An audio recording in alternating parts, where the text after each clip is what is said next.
The 9,816th meeting of the Security Council is called to order.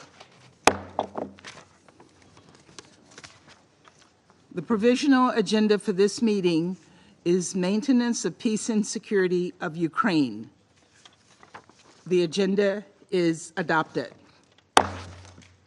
In accordance with Rule 37 of the Council's Provisional Rules of Procedure, I invite the representatives of Lithuania, Poland, Sweden, and Ukraine to participate in this meeting.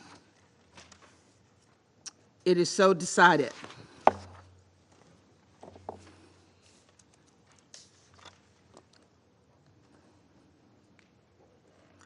In accordance with Rule 39 of the Council's Provisional Rules of Procedure, I invite Ms. Lisa Dalton, Director of Financing and Partnership Division, Office for the Coordination of Humanitarian Affairs, to participate in this meeting. It is so decided.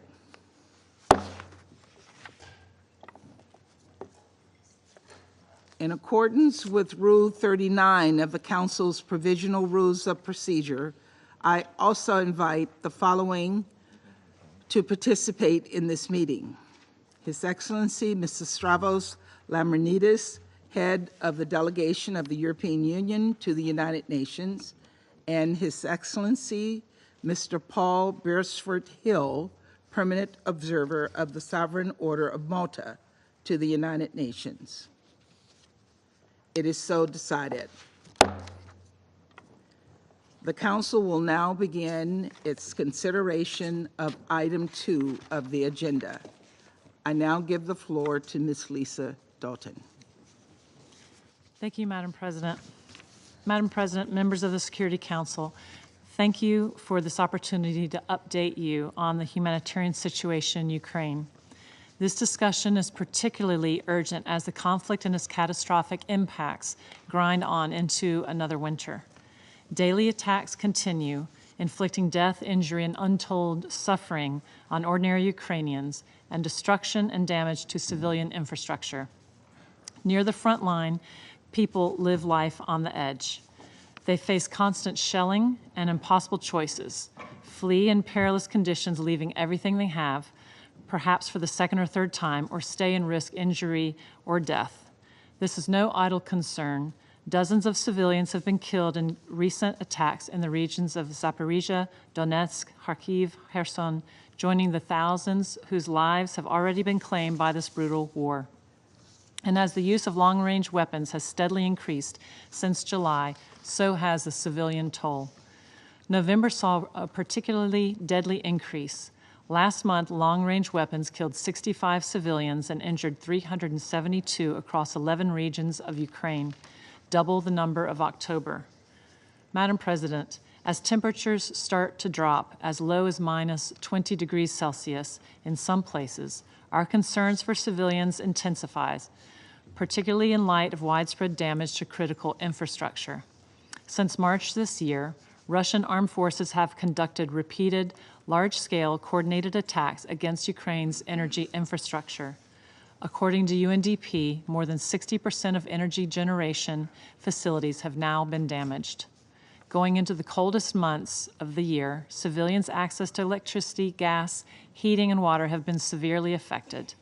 These impacts are exacerbated by a simultaneous and equally egregious increase in attacks harming humanitarian operations. Humanitarian offices, vehicles, storage facilities, and relief supplies have all been damaged, and humanitarian workers have not been spared. This year, the number of humanitarian aid workers killed in Ukraine has almost tripled, from 4 in 2022 and 5 in 2023 to 11 so far in 2024. Madam President, across Ukraine, some 14.6 million people currently need humanitarian assistance. 10 million people have now been displaced. Of these, 3.5 million people are being hosted in communities across every one of Ukraine's 24 regions, and around 6.5 million are refugees in other countries.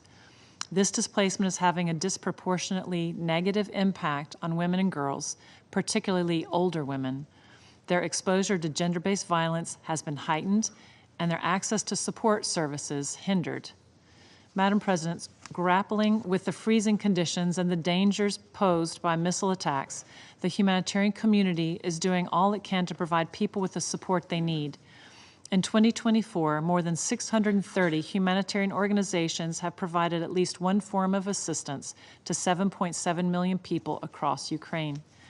This includes essential support for the most vulnerable, the elderly, those with disabilities, and displaced people living in collective centers or along the front line.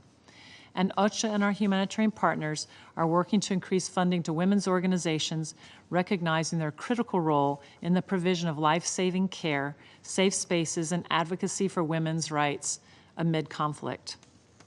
Under the 2024-2025 Winter Response Plan, aid workers have also so far provided winter-related assistance to more than 144,000 people. 33% are older people, and 9% are people with disabilities. This assistance includes essential household repairs, support for water and heating systems, and providing access to safe and warm shelter for those that are displaced. Madam President, we're extremely concerned about the plight of an estimated 1.5 million civilians in need of support in the parts of the regions of Donetsk, Kherson, Luhansk, Zaporizhia under Russian Federation occupation. We remain unable to reach these people at any adequate scale. The failure to deliver assistance in these areas could have dire consequences, especially in winter. As we've said before, under international humanitarian law, all parties must allow and facilitate the rapid and unimpeded passage of humanitarian relief for civilians in need and must ensure that humanitarian personnel have the freedom of movement required for their work. It's crucial that we're able to bring relief to those who need it wherever they are. Madam President, here's what we need from the international community. 1, unequivocal commitment to and compliance with international humanitarian law, encompassing the protection of civilians and civilian objects, including humanitarian personnel and assets, and unimpeded humanitarian access to people in need. 2, funding. So far in 2024, donors have generously contributed almost $2 billion to the humanitarian response. However, there's still a substantial $1.1 billion shortfall. To sustain humanitarian operations in an increasingly complex and dangerous environment, we urgently need donors to increase and accelerate flexible funding for the response going into 2025. And 3, as long as this intolerable war persists, civilians will continue to suffer the severe consequences. What Ukraine and its people need is an end to this devastating war. I thank you. I thank Ms. Dalton for her statement. I now give the floor to those council members who wish to make statements. I give the floor to the representative of France. Madame la Présidente. Madam President, I wish to thank, first of all, Ms. Lisa Doughton from OCHA for her briefing. For more than 1,000 days now, Russia has been continuing its war of aggression against Ukraine in flagrant defiance of the United Nations Charter and international law. For more than 3 years now, it has continued to deliberately target civilian populations and civilian objects in violation of IHL. France condemns Russia's indiscriminate strikes. They continue to be ratcheted up against civilians. That was again the case on the 10th of December in Zaporizhia, and we saw strikes against energy infrastructure of Ukraine. More than half of the Ukrainian electricity generation capacity has today been destroyed or damaged. That has forced the Ukrainian people to face a third bitter winter in the cold. Russians' long-range strikes deep into the heartlands are far from the front lines and do not target direct military targets. Rather, they target civilian infrastructures that meet the essential needs of millions of Ukrainian people. These strikes violate IHL.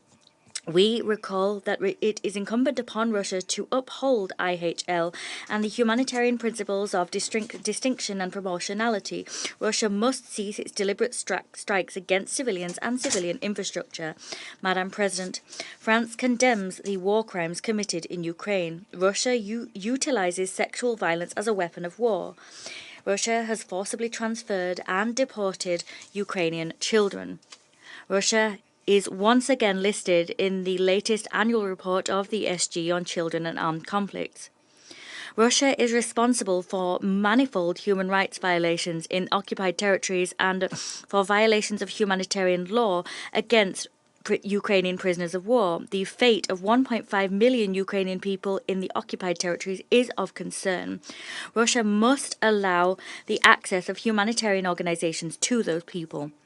Madam President, since the first day of the Russian war of aggression, France has supported Ukraine and its neighbouring countries against the humanitarian consequences of the conflict. France has mobilised more than 400 million euros in order to meet emergency humanitarian needs and guarantee the restoration of essential infrastructure. We remain determined to continue to help Ukraine as intensely and for as long as is necessary, so that Ukraine is able to exercise its right to self-defence and to ensure that Russia's war of aggression is brought down once and for all.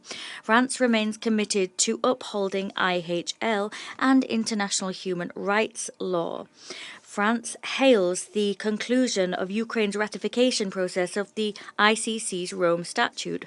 France reaffirms its support for the ICC as well as for the Ukrainian courts in order to guarantee that those responsible for crimes committed by Russia in Ukraine are held accountable.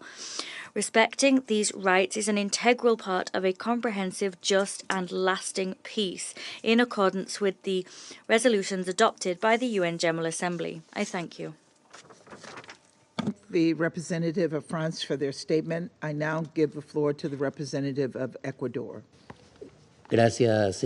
Thank you, Madam President. I wish to thank Ms. Doughton for her briefing.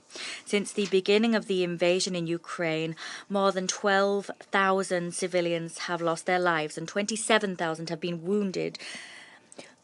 Hundreds of thousands of combatants have died, almost 4 million people remained internally displaced, and over 6.8 million have fled from Ukraine.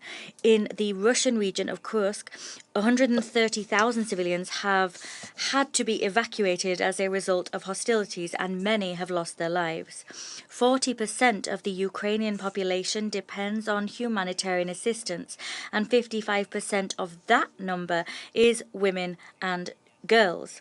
Many of these people are at risk of gender-based violence and exploitation. More than 60% of Ukraine's electrical generation facilities have been damaged, and that has left millions of people unable to access electricity or heating in the midst of a bitter winter. Children have been the most vulnerable victims of this conflict. The psychological impact of living under constant shelling, in addition to displacement and the loss of loved ones, defies comprehension. The establishment of psychosocial support programs, as well as the strengthening of child protection networks and the full participation of women, must be central pillars of all post-conflict recovery initiatives.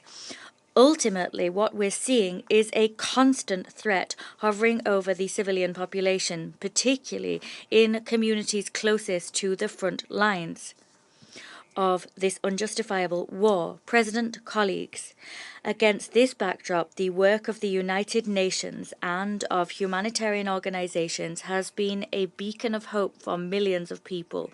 I expressed Ecuador's deep thanks to all humanitarian personnel working in Ukraine, and I reiterate our appeal for the implementation of Resolution 2730, as well as of all resolutions pertaining to the protection of humanitarian personnel.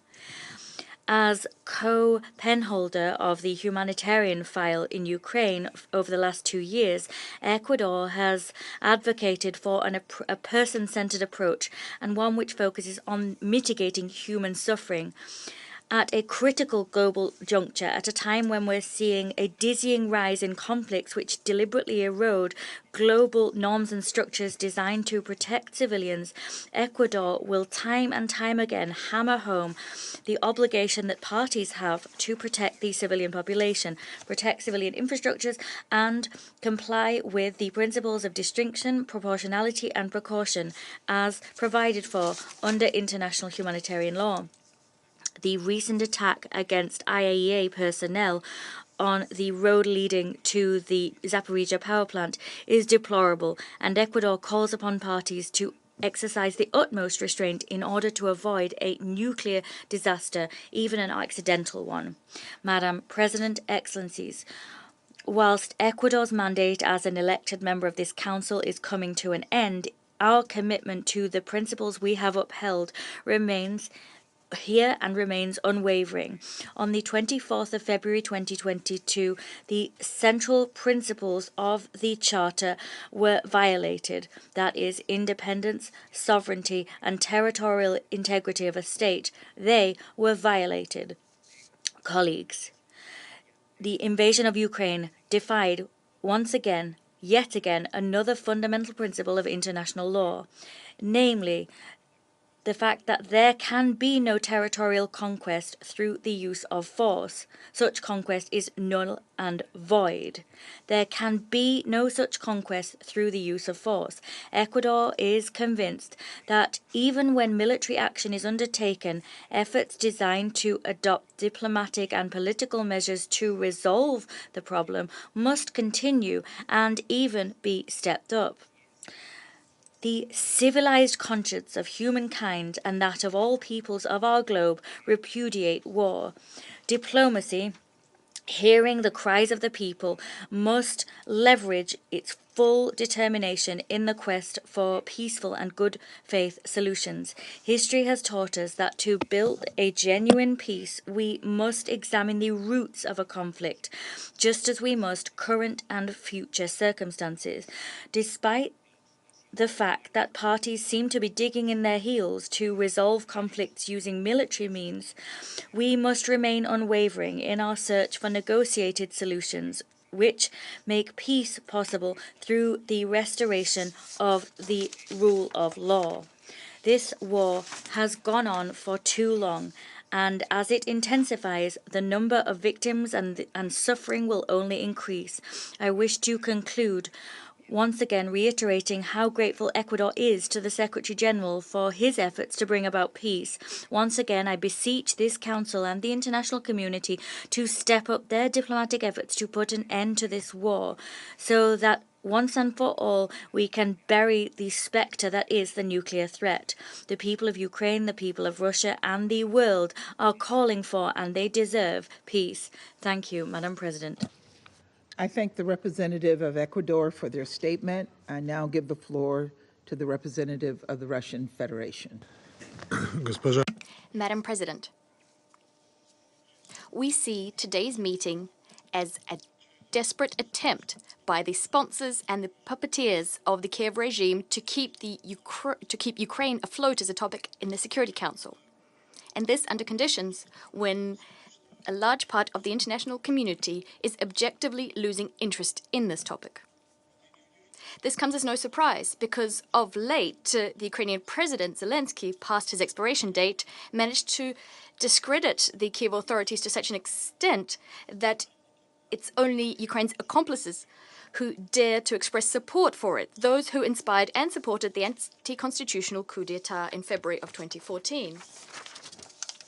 We all had an opportunity to see for ourselves the former comedian going to great pains to kowtow before the Republicans who won the US election.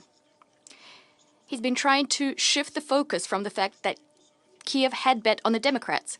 Zelensky and his team have been traveling across the US and its satellites with their hands outstretched, trying to secure the understanding that the new administration will not throw them under the bus. The sour expressions on the faces of Kiev officials can be explained not by the fact that they haven't managed to get a new license to rule, nor are they explained by the fact that they're receiving signals about an inevitable decrease in military support. They are explained by the fact that there might be an audit conducted of the US money that's already been spent on Ukraine. This is the most frightening scenario for the Ukrainian authorities, mired in corruption. We've warned about this many times. This was recently reconfirmed by the new appointee for the incoming administration, the head of the FBI, Kash Patel. He said that I would ask Congress to investigate where this money went. The American people should get an answer to this. How can we trust this government when we give such large sums and do not receive reports on what they're spent on? End of quote. Mr. Kash Patel also intends to figure out whether the Ukrainian president used false security threats to get financial assistance from the US. It's worth noting that the Western media and the few independent media left in Ukraine are united in their assessment of the fact that this audit only spells trouble for the Ukrainian leadership and for their Democrat accomplices. It's no surprise, it comes as no surprise that they are now engaged in a frenzy of activity.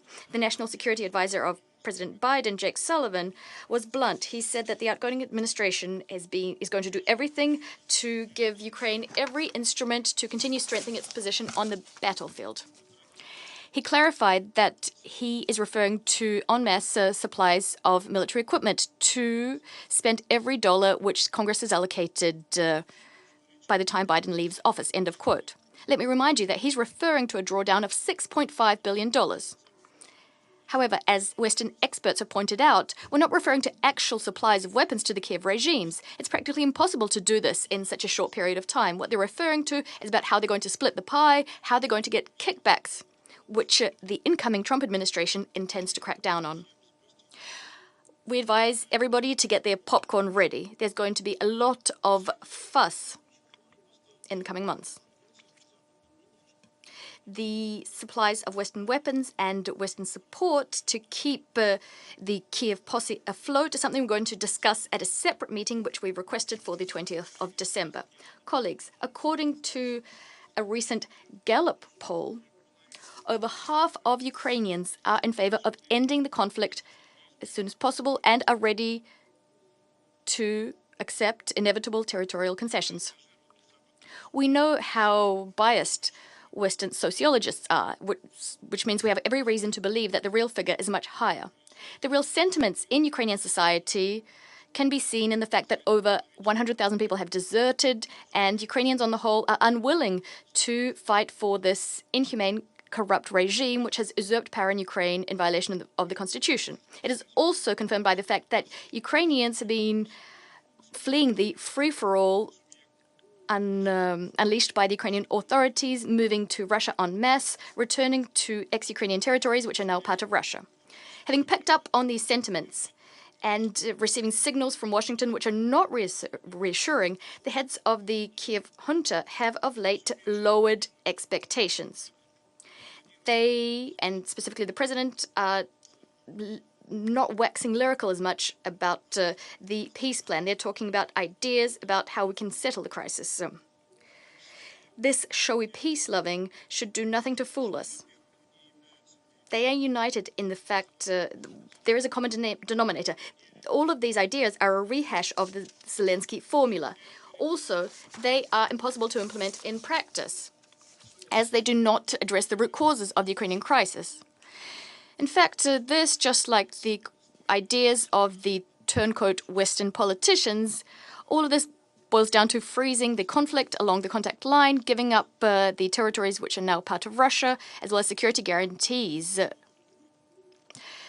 The latest thing on the wish list of the Ukrainian president is to get from Joe Biden, before he leaves the White House, an invitation from NATO for Ukraine's territory within its internationally recognized borders, and to ensure that NATO's guarantees would extend to that part of Ukraine which the country currently controls, with potential for future expansion, end of quote.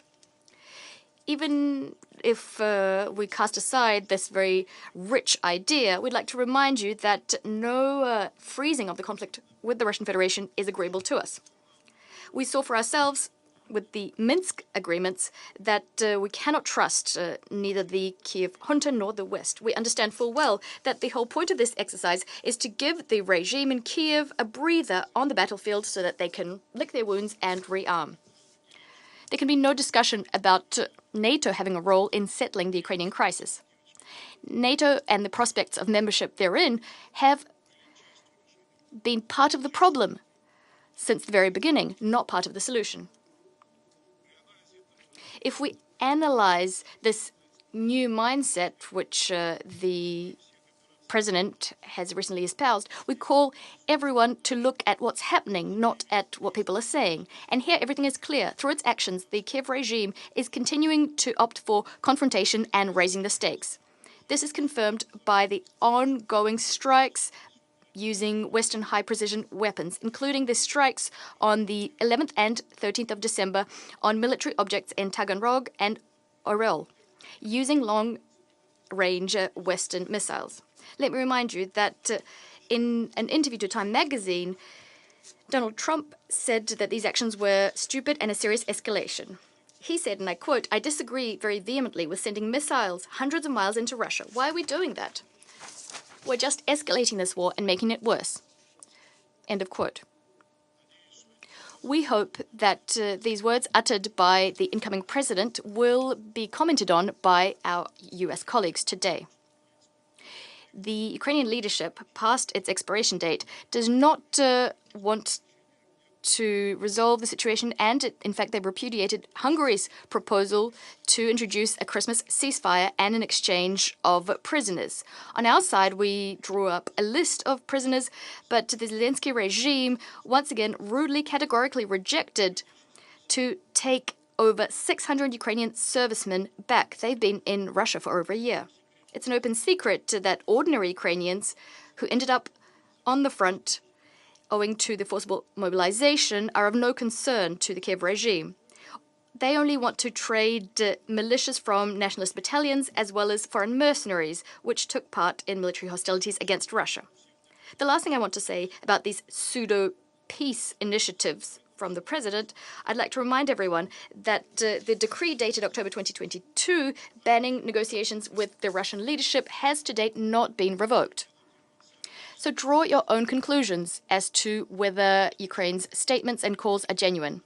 We don't rule out the fact that they are possibly a smokescreen for yet another escalation, as was the case in July and August of this year, just before the Ukrainians entered the Kursk Oblast. Madam President, we'd like to use this opportunity to draw members' attention to an incident that occurred with an IAEA Secretariat vehicle on the 10th of December.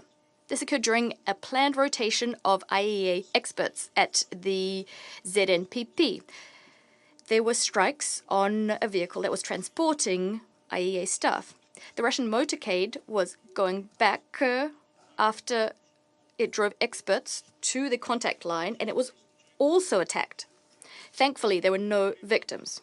During rotations, and this is in fact the 25th rotation, the Russian Federation takes upon itself to ensure a truce and provides security guarantees to all staff. The Ukrainians have violated these obligations on a number of occasions, including in June and November of last year and in April of this year. According to IAEA Information Circular 264, the incident occurred when staff were driving across territory controlled by Ukraine to an area where they were supposed to cross the contact line. The driver saw an uncrewed aerial vehicle approaching from behind, so from the north where Ukrainian formations are stationed. Let me clarify that this occurred in the run-up to an emergency session of the Board of Governors of the IAEA called by Ukraine. We unequivocally condemn this provocation on the part of the Kiev regime, which put at risk the lives of IAEA staff and Russian servicemen, which were ensuring the rotation run smoothly. We call on international organizations and the international community to condemn yet another instance of Ukraine flagrantly violating international humanitarian law. Madam President, I must also comment, by way of conclusion, an incident on the 10th of December 2024 when the Solomensk court of the city of Kiev issued a sentence vis-à-vis a Ukrainian human rights defender, Ms. Elena Berezhnaya. She's well known the world over. A 70-year-old human rights defender, an anti-fascist activist, she was sentenced to 14 years behind bars and the confiscation of her property. Prior to this, she was in detention for over 2.5 years, and in fact, in pretrial detention, she was tortured. Let me remind you, the Zelensky regime filed proceedings immediately after Elena spoke at an informal area meeting UN Security Council meeting called by the Russian Federation on the 22nd of December 2021. The basis for the sentence that was handed down was a letter Ms. Berezhnev sent to the UN, which I quoted on the 28th of March 2022 at a General Assembly meeting. In other words, the Kiev regime is, before our very eyes, cracking down on this human rights defender because she spoke at our invitation here at the UN and also penned a letter to our organization criticizing the human rights situation in Ukraine. I'm interested to see whether today some of our Western colleagues, those who under different circumstances show such deep concern about the safety of briefers who've been invited by the UN, whether they'll exhibit an iota of conscience and courage to give an honest assessment of these actions on the part of Zelensky and his posse. Colleagues, we hope that those among you who really do seek peace in Ukraine after my statement today will have no illusions left about what Zelensky is really trying to achieve, what his posse is trying to achieve, and that you will see how far they are from bringing peace to Ukraine. Zelensky and his posse are prepared to sacrifice all of their citizens, to mobilize women and children just to hold on to power and to evade punishment for the crimes they've committed against their people.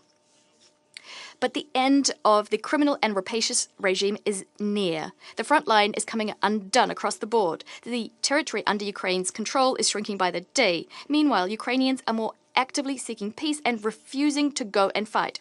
Our conditions for ending the conflict are clear and logical. They have nothing to do with those surrogate formulas, which do nothing to address the threat that Kiev poses for Russia. Formulas which of late have been very actively promoted by Kiev's Western allies. While they do this promotion work, we will continue to pursue the objectives of our special military operations by military means and respond to Kiev's provocations just like we did on the 13th of December. I thank you. I thank the representative of the Russian Federation for their statement. I now give the floor to the representative of Algeria. Thank you, Madam President. At the outset, I would like to thank Ms. Lisa Doughton from OCHA for her valuable briefing. As we meet today, the conflict in Ukraine continues unabated, and it continues to claim innocent lives of civilians in a protracted war, with numerous consequences on Ukraine and Russia. Meanwhile, there are no prospects for a peaceful settlement between the two parties. Reports abound about the heavy losses in lives, property, and infrastructure, including energy infrastructure. The targeting of energy infrastructure is causing enormous damage, especially during the extremely harsh winter. This creates conditions that are impossible to endure, especially by women and children. This targeting also disrupts vital facilities, such as health and educational institutions, supply chains, and others, further exacerbating the impact on civilians. What is even worse is that this war still answers the logic of confrontation, escalation, and polarization. The two parties are still looking for means to strengthen their military capabilities in an attempt to achieve a better position in a war which, like other wars, will have no winner. Madam President, Algeria has been calling and continues to call for sobriety, pause, and self-restraint, and to giving the utmost priority to the life and safety of civilians. It calls upon both parties to strictly abide by the rules of international law, including international humanitarian law, which both prohibit the targeting of civilians and civilian infrastructure. Algeria has also been calling for de-escalation and for favoring dialogue, inclusive and constructive dialogue, in view of achieving a lasting and just peace. Algeria reaffirms its firm belief that the solution will not happen through the force of weapons, but through negotiations and the ability of both parties to overcome their differences and to find a peaceful settlement that would put an end to the war. In this context, we reiterate our call to both parties to give a chance to diplomacy, to engage in a constructive, inclusive negotiation that aims at immediately putting an end to hostile operations and finding a just and lasting solution based on the principles and purposes of the United Nations Charter, in the primacy of which we all believe, while taking into account the legitimate security concerns of both parties. We also call upon the international community to multiply their diplomatic efforts, aiming at creating a conducive environment for negotiations away from polarization and narrow geopolitical considerations. In conclusion, Algeria reaffirms its unwavering commitment to support all international efforts aiming at finding a peaceful political settlement accepted by both parties to put an end to this war and to return the whole region to safety. Thank you, Madam President. I thank the representative of Algeria for their statement. I now give the floor to the Republic of Korea. Thank you, Madam President. I extend my gratitude to Director Doughton for the timely briefing. We also welcome the participation of Permanent Representative of Ukraine in today's meeting. President, Ukrainians once again are enduring harsh winter conditions brought on by Russia's merciless attacks. Targeting critical infrastructure has been Russia's main tactic throughout this unjustifiable war. The fact that Russia does not spare residential areas, health and education facilities, or cultural sites clearly demonstrates the immoral and illegal nature of this war. Russia has been increasingly relying on North Korean munitions and troops in the war, and we are carefully watching recent news reports that about 30 North Korean troops were killed or wounded in the Kursk region. Against this troubling backdrop, I'd like to make the following points. First, we condemn Russia's widespread, systematic, and disproportionate attacks against the energy infrastructure, which aggravate the humanitarian situation in Ukraine by significantly marring electricity generation and transmission capacity. We are appalled by the massive aerial attack by Russia last Friday against energy facilities across Ukraine, which involved about 90 missiles, including one from North Korea, and over 200 drones. This is part of Russia's escalated strike campaign targeting energy infrastructure that picked up pace last March. Indeed, according to UNHCR, Ukraine has lost about 65% of its power generation capacity. This is enough to supply electricity to more than 20 million people in the most advanced countries. This immense destruction of energy infrastructure leads to the disruption of other essential services, such as heating, water supply, and sanitation. It has also seriously jeopardized public health care and education systems. Second, we emphasize that targeting civilian infrastructure indispensable to the survival of the civilian population constitutes a clear violation of international humanitarian law, as articulated in Article 54 of Additional Protocol 1 to the Geneva Conventions. It is in this context that the UN Independent Commission of Inquiry on Ukraine concluded that Russian armed forces had committed the war crime of excessive incidental death, injury, or damage. In this regard, my delegation supports international efforts to hold those responsible for such atrocities accountable.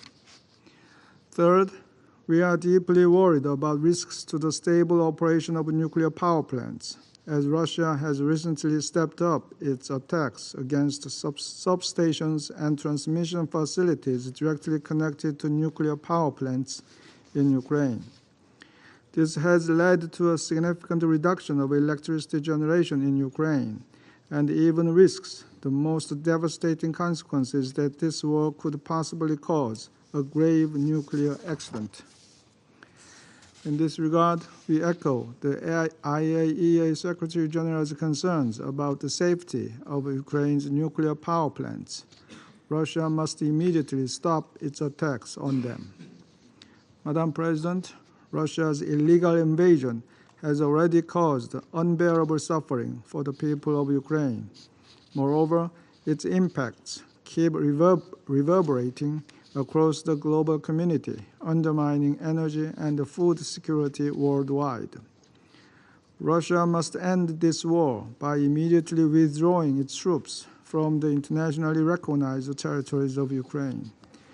For our part, the Republic of Korea is committed to joining the international community's efforts to support Ukraine based on our bilateral Ukraine Peace and Solidarity Initiative.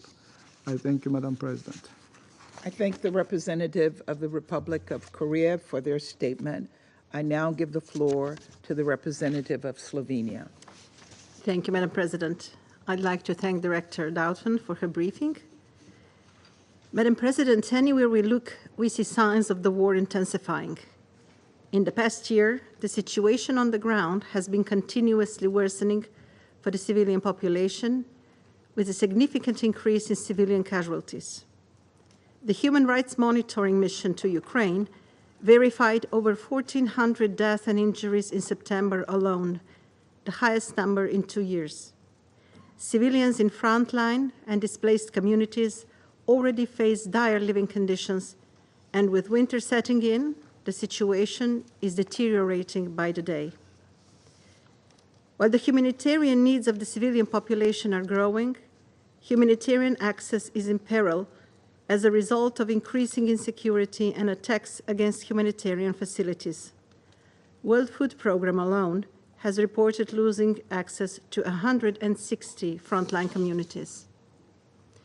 In more than 1,000 days of war, WHO has verified over 2,100 attacks against healthcare facilities, a direct violation of IHL. And in 2024, casualties of health workers and patients from these attacks have nearly tripled compared to last year. At the same time, Russia is continuing with its campaign of destruction of Ukraine's civilian energy infrastructure. Since the last time we met on this topic in September, over 5,000 air, missile, and drone strikes were recorded across Ukraine. The figure has almost doubled in comparison to the same period of 2023. Many of these attacks have been targeting energy infrastructure, decimating Ukraine's power and heat generation capacity. 8 power plants and over 800 heat supply facilities, all gone. Now, Russia moved onto the power grid again. Late last month, nearly 200 missiles and drones were launched, leaving more than 1 million households without power. The situation further deteriorating just a few days ago.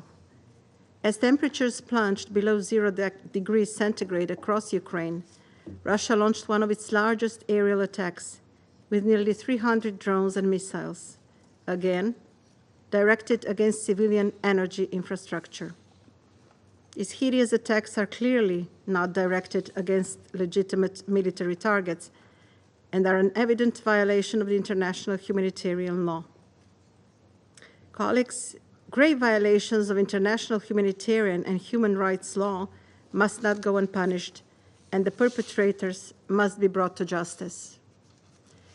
Madam President, the attacks against the energy grid are raising severe concerns about the safety and security of Ukraine's nuclear facilities. Slovenia strongly condemns the attacks. A stable electricity grid is essential to ensure nuclear safety at Ukraine's operating nuclear power plants. Colleagues, a nuclear accident in the midst of war would be catastrophic for Ukraine, devastating for the wider region, and would have global impacts. And this Council should make every effort to prevent it. I thank you, Madam President. I thank the representative of Slovenia for their statement. I now give the floor to the representative of Guyana. Thank you, Madam President. I thank Director Doughton for the update and echo her concern about the grave humanitarian impact of this war.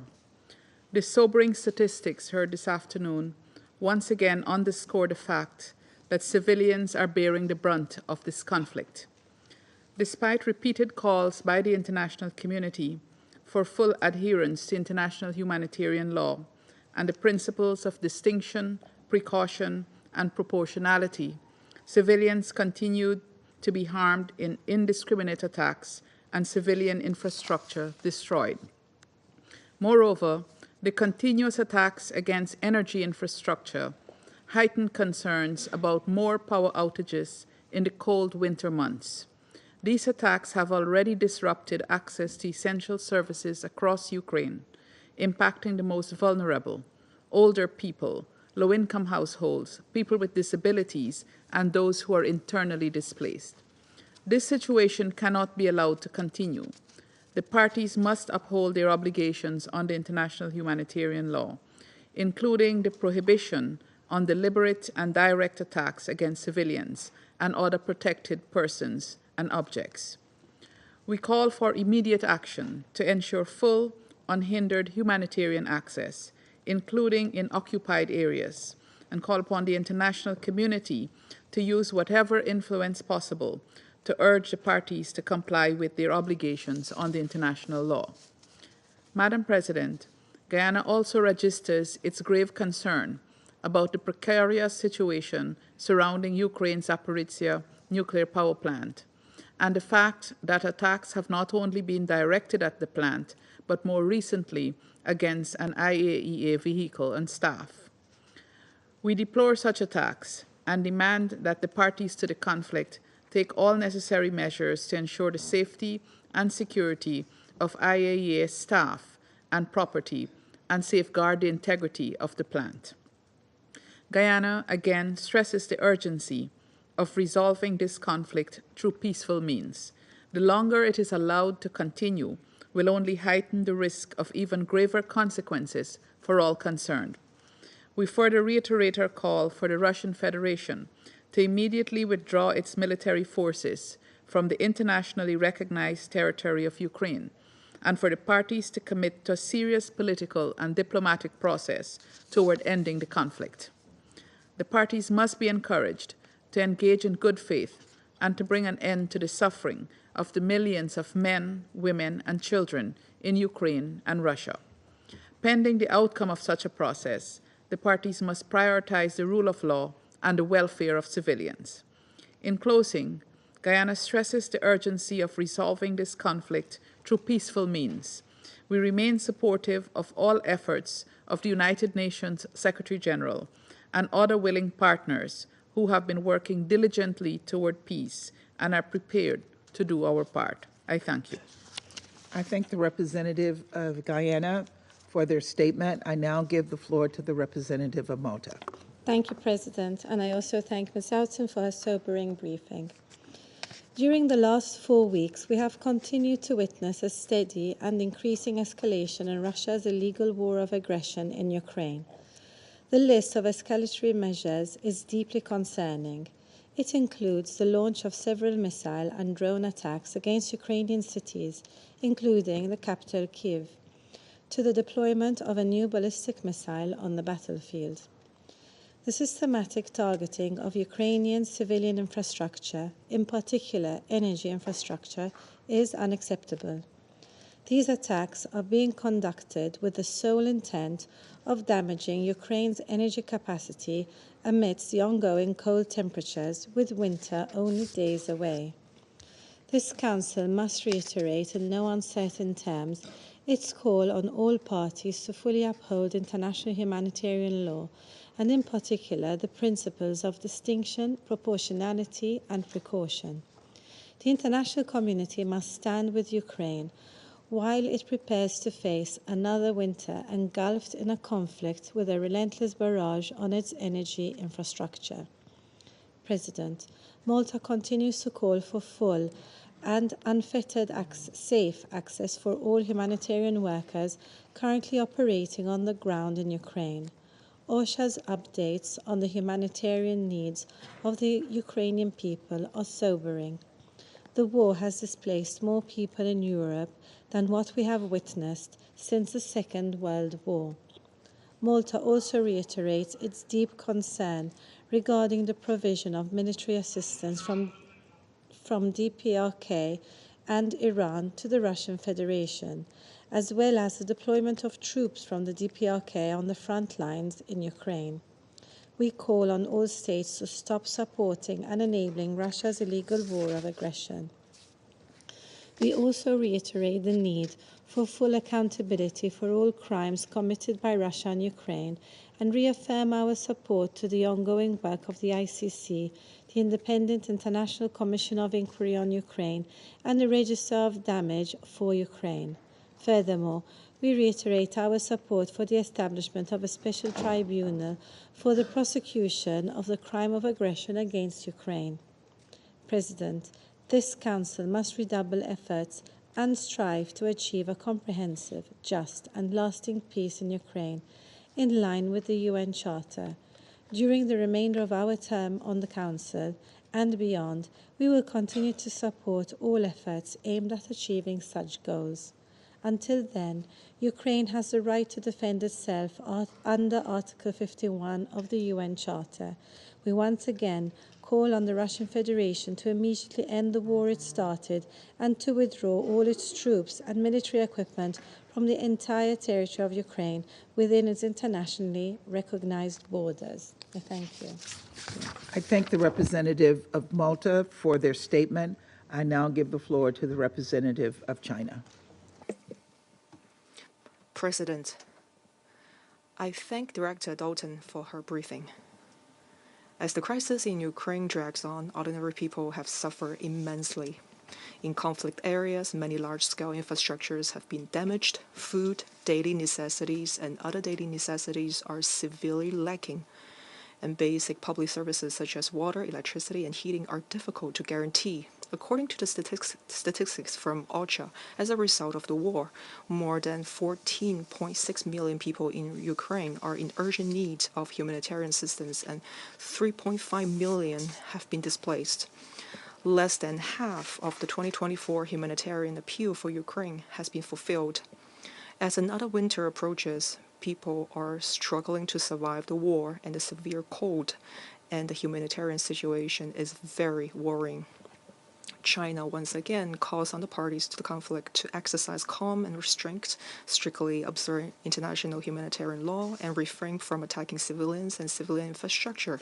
We call on the international community and humanitarian organizations to set up their humanitarian assistance based on the principle of humanity, neutrality, impartiality, and independence, so as to ensure the basic livelihoods of displaced persons and that the people in conflict zones can live in peace and warmth during the winter. Recently, the IAEA safety and security team stationed at the Zaporizhzhia nuclear power plant was attacked by a drone during rotation, to which China expresses serious concern. We appreciate Director General Grossi's 7 pillars on the safety and security of nuclear facilities and the 5 principles for the safety of the ZNPP, and urge all parties not to take actions that endanger the safety of nuclear facilities and IAEA staff. President, there is no winner in conflict and war, and military means cannot bring lasting peace. An early ceasefire and a political solution are in the best interest of all parties and is the only feasible way to resolve the crisis. In view of the recent intensification of the war on the ground, I would like to reiterate China's adherence to the 3 principles of no spillover from the battlefield, no escalation of fighting, and no incitement of conflict. Currently, the international community's discussions surrounding the crisis in Ukraine are increasingly focusing on negotiations and moving closer to peace. Some peace ideas and plans have surfaced in the media, and recently both parties to conflict have released political signals towards negotiations. We call on both sides to meet each other halfway and start peace talks at an early date. We call on the international community to provide support and create a favorable condition to form synergy in promoting peace and negotiations, as well as de-escalation. China's position on the Ukrainian issue has been consistent, which is to promote peace, negotiations, and political settlement. We insist on working for peace and promoting talks. We always maintain that the sovereignty and territorial integrity of all countries should be respected, the purposes and principles of the UN Charter should be observed, and the legitimate security concerns of all countries should be taken seriously. All efforts that are conducive to the peaceful resolution of the crisis should be supported. We have actively engaged in shuttle diplomacy, initiating the establishment of Friends for Peace group on the Ukraine crisis in the UN.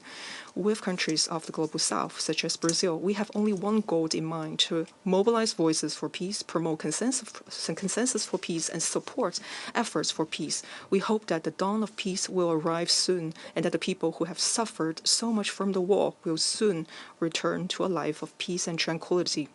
China will continue to make unremitting efforts together with the international community, including the Global South, to achieve a political settlement of the crisis in Ukraine. I thank you. I thank the representative of China for their statement. I now give the floor to the representative of the United Kingdom. Thank you, President. I thank Ms. Doughton for her briefing, and I welcome the participation of Ukraine and other colleagues in this meeting. President, it is a tragedy and an outrage that once again we are having to address the appalling impacts of Russia's illegal invasion. I'd like to make 3 points. First, the humanitarian cost of Russia's barbaric war has been immense. This year, 14.6 million people, 40% of Ukraine's population, required humanitarian assistance. At least 10,000 civilians have been killed and over 18,500 injured. 6 million Ukrainian refugees are registered across Europe. 3.6 million people are internally displaced in Ukraine. This winter, following a total of 12 major strikes on their energy system in 2024, Ukrainians face limited access to power, water, and heating. The most recent of these came last Friday. Over the course of these attacks, all 3 of Ukraine's operating nuclear power plants have been forced to reduce generation, and millions have been left without power. The targeting of substations providing electricity to nuclear plants directly threatens the safety of Ukraine and the wider region. In this regard, we welcome the resolution adopted by the IAEA's Board of Governors last week. Russia's suggestion to the IAEA is that the solution to the threat that Russia itself is causing is to put the affected power stations into cold shutdown. This cynically ignores the further humanitarian impact this would have on the civilian population. The solution is simpler. Russia should cease these reckless attacks on Ukraine's energy infrastructure and adhere to the IAEA DG's 7 pillars for nuclear safety and security. Second, President, recent Russian operations have triggered significant displacement in the east, including of the elderly and less mobile, and people with disabilities requiring specialized assistance. People are hiding in basements with no access to services. The humanitarian operating environment remains increasingly difficult. Russia continues to block meaningful access for humanitarian organizations to occupied areas. Over the past 2 months, the number of security incidents directly impacting aid delivery has significantly increased. Third, the UK is providing $126 million in humanitarian aid this year, bringing our total contribution to over $576 million. We have also contributed over $80 million to the Ukraine Energy Support Fund since the start of the full-scale invasion, and committed nearly $467 million in grants and loans overall to the energy sector.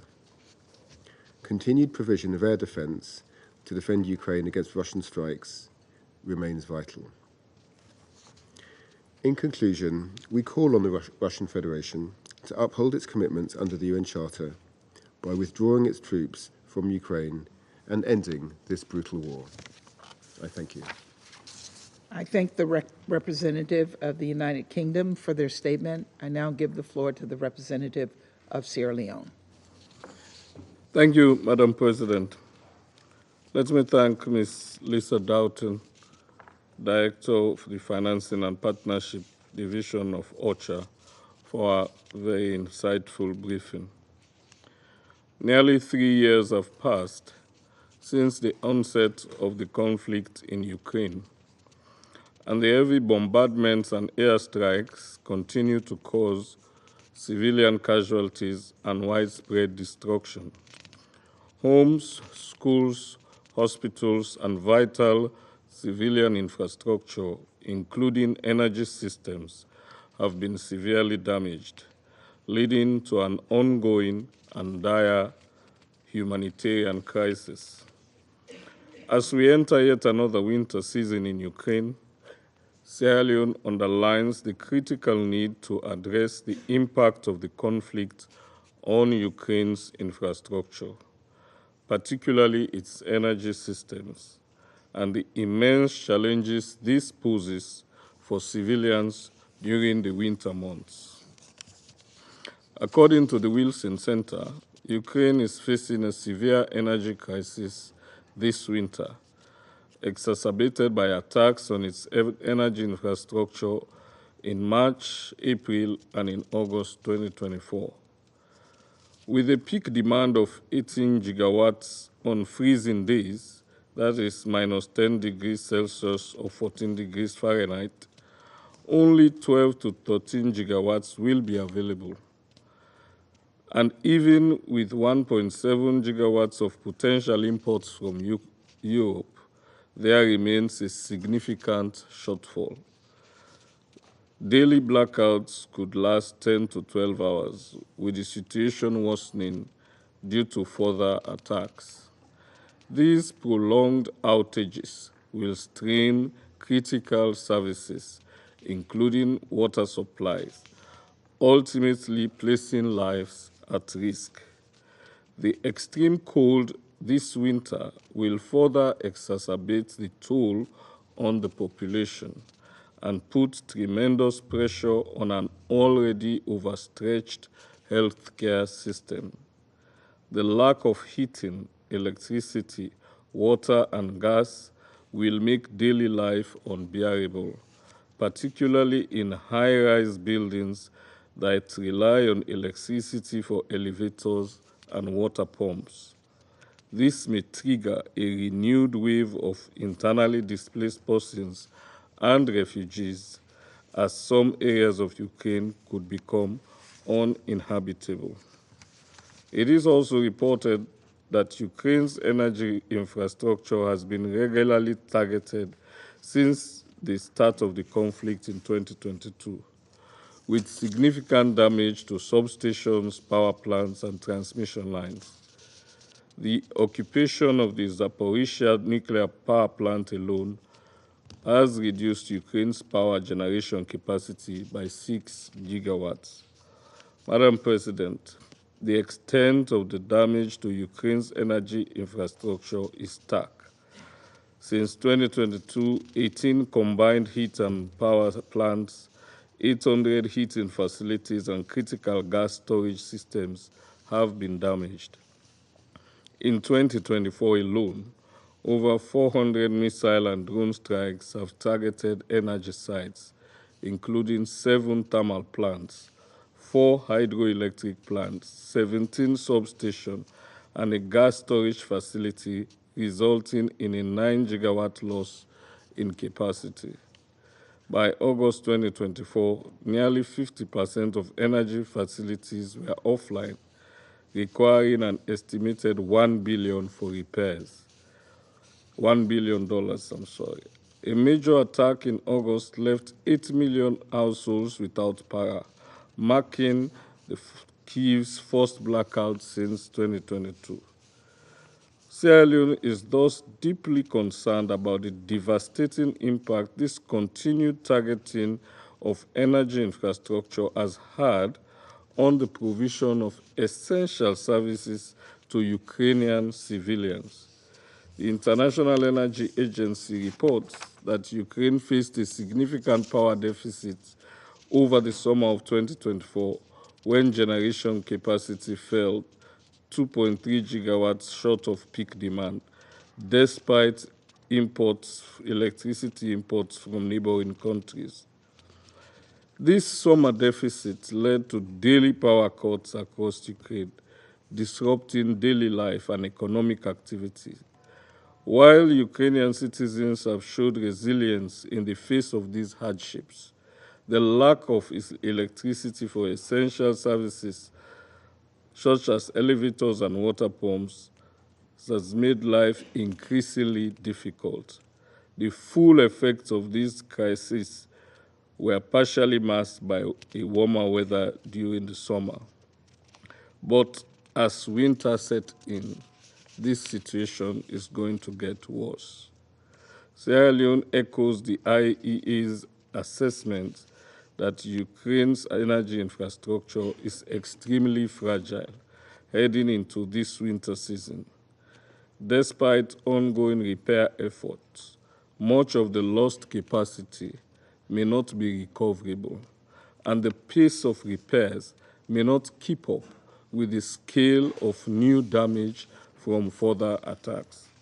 We are thus deeply concerned that further destruction of energy infrastructure will exacerbate the challenges civilians face this winter. According to OCHA's report from 30th October 2024, this winter is expected to be the most difficult for Ukrainians since the conflict began. The harsh winter, which can last up to 6 months, brings temperatures that can drop as low as minus 20 degrees Celsius, with an average range of between minus 4.8 and 2 degrees Celsius. All regions of Ukraine experience temperatures below minus 10 degrees Celsius during winter months. To address these winter-specific needs, the humanitarian community has launched the 2024-2025 Winter Response Plan, appealing for $492.1 million to assist 1.8 million people with critical winter-related support. Sierra Leone calls on the international community to support this plan. Madam President, in light of the devastating impact on civilians, we call on all parties to the conflict to adhere to their obligations under international law, including international humanitarian law, and to protect civilians and civilian infrastructure, particularly energy facilities. We urge all parties to prioritize the protection of critical infrastructure to prevent further harm and ensure the restoration of essential services for the well-being and stability of the civilian population. We reiterate our call for immediate steps towards a cessation of hostilities and for the parties to engage constructively in good faith to find a political and diplomatic solution that respects the sovereignty and territorial integrity of Ukraine within its internationally recognized borders. I thank you. I thank the representative of Sierra Leone for their statement. I now give the floor to the representative of Switzerland. Merci. Thank you, Madam President. I'd like to thank Ms. Lisa Doughton from OCHA for her briefing. Over the last 2 years, Switzerland has expressed its views on Ukraine in this chamber on many occasions. The Ukrainian people have always been front and center of our concerns. Today is no exception. Over 14 million people in Ukraine are currently in need of humanitarian aid. The number of civilian casualties has surpassed 40,000. Over 10 million people are either displaced or refugees. Persistent bombardments have created an environment of fear and uncertainty. Winter threatens to exacerbate the humanitarian situation, which is already precarious. While temperatures have dropped below zero, Russian attacks continue to disrupt essential services. Madam President, attacks on Ukraine's energy infrastructure, the latest of which occurred just a few days ago, are particularly disquieting. They have resulted in power cuts across the country, as well as the loss of access to essential services, such as water and heating. Over half of Ukraine's energy facilities have been either destroyed or damaged. Switzerland condemns the systematic large-scale attacks, which may constitute war crimes and/or crimes against humanity. Allow me to highlight three priorities for my delegation. First, respect for international humanitarian law.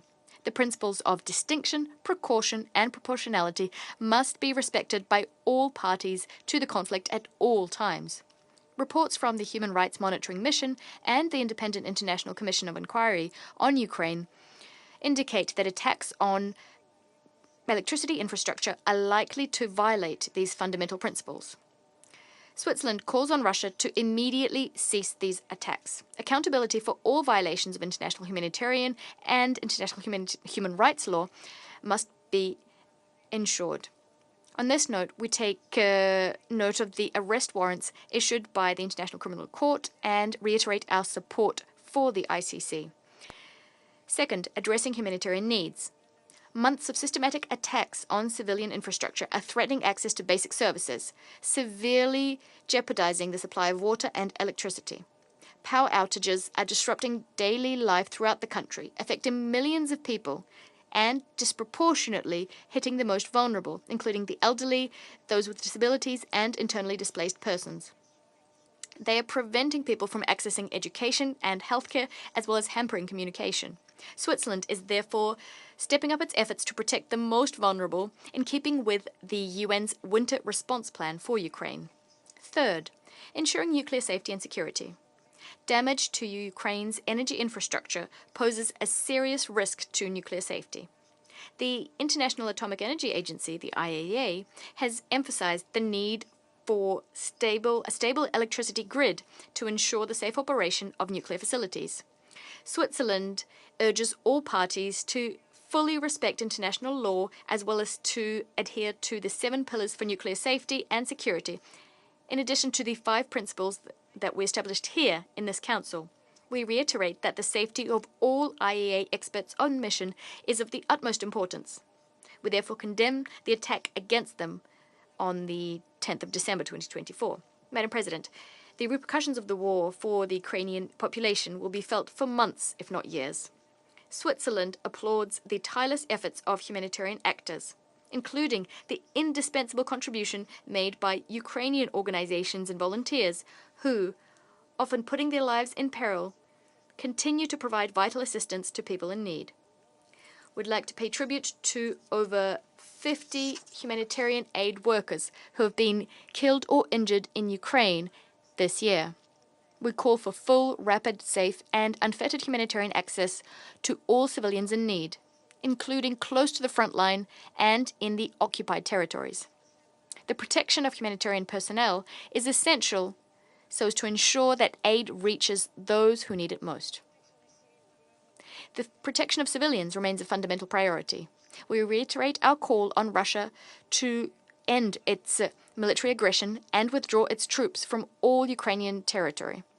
True to its commitment undertaken at the first Ukraine Peace Summit, which took place this summer, Switzerland will continue to support efforts to achieve a just and lasting peace in accordance with the UN Charter.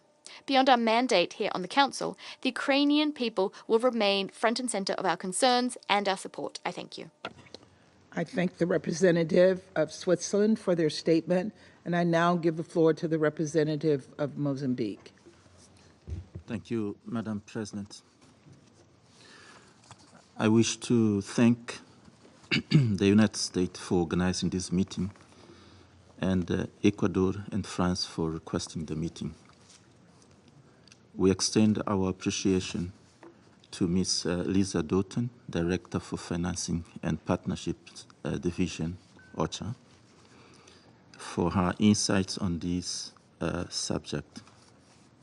We also welcome the permanent representative of Ukraine at this meeting. Madam President, the ongoing conflict in Ukraine continues to be a source of profound international concern. Its impact extends far beyond immediate military confrontations, manifesting in severe disruption to critical infrastructure, unprecedented geopolitical tensions, systematic violation of international humanitarian law, extensive humanitarian crisis, potential nuclear security risk, the violation of human rights, disrespect for the international legal regime on the protection of civilian population and critical civilian infrastructure, highlighted the devastating and overmounting impacts of this protracted conflict. The conflict's consequences are particularly acute in Ukraine's energy sector, where civilian populations face extreme vulnerabilities, especially during the challenging winter months. Moreover, the global repercussions include significant energy market volatility, supply chain disruption, and widespread economic uncertainty. Madam President, as long as this conflict drags on, the consequences will inevitably continue to have far-reaching and dramatic consequences on various fronts. We emphasize three fundamental principles. Firstly, all parties must recommit themselves to ensure the protection of civilians, fully adhering to international humanitarian law and the international human rights law, including relevant Security Council resolutions. Secondly, the principles of distinction, precaution, and proportionality must be scrupulously adhered to and upheld by all parties.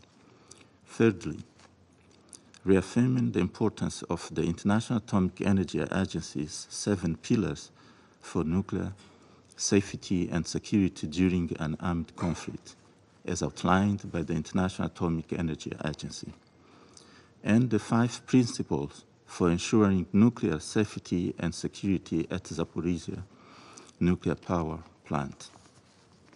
Madam President, the persistent reliance on military solutions has demonstrably perpetuated a destructive cycle of violence and instability. The harsh reality conclusively shows that the military approaches are neither sustainable nor productive. Continuing to ignore these fundamental truths is no longer tenable. There is no doubt that the time is nigh to give peace a true, genuine chance. This means a resolute commitment to a political solution, prioritizing open dialogue over conflict, and working tirelessly to establish a lasting and just peace. It is against this backdrop that Mozambique, time and again, continues advocating for a political and negotiated solution as the only viable path forward to end this conflict and set the ground for lasting and sustainable peace between the two neighboring countries. In this context, we urgently call for immediate cessation of hostilities, immediate return to direct and meaningful negotiation, prioritizing saving lives and dignity of a continued conflict.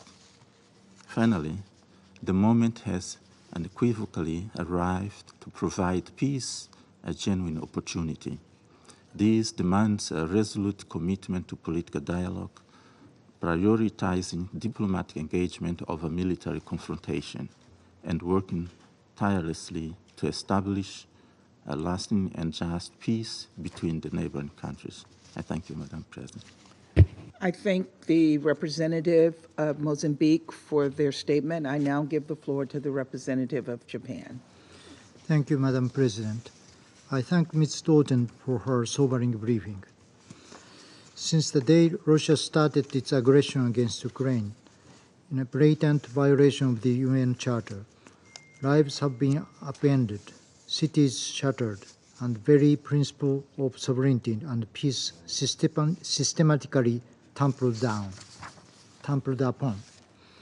Russia's unprovoked aggression continues to devastate critical civilian infrastructure, particularly Ukraine's energy systems. Last Friday, in a brutal continuation of the massive strikes on November 17th as well as November 27th to 28th, Russia unleashed hundreds of missiles and drones on Ukraine's energy infrastructure. These merciless attacks have caused widespread power outages, leaving millions without electricity or heating, and severely damaged key power plants and substations.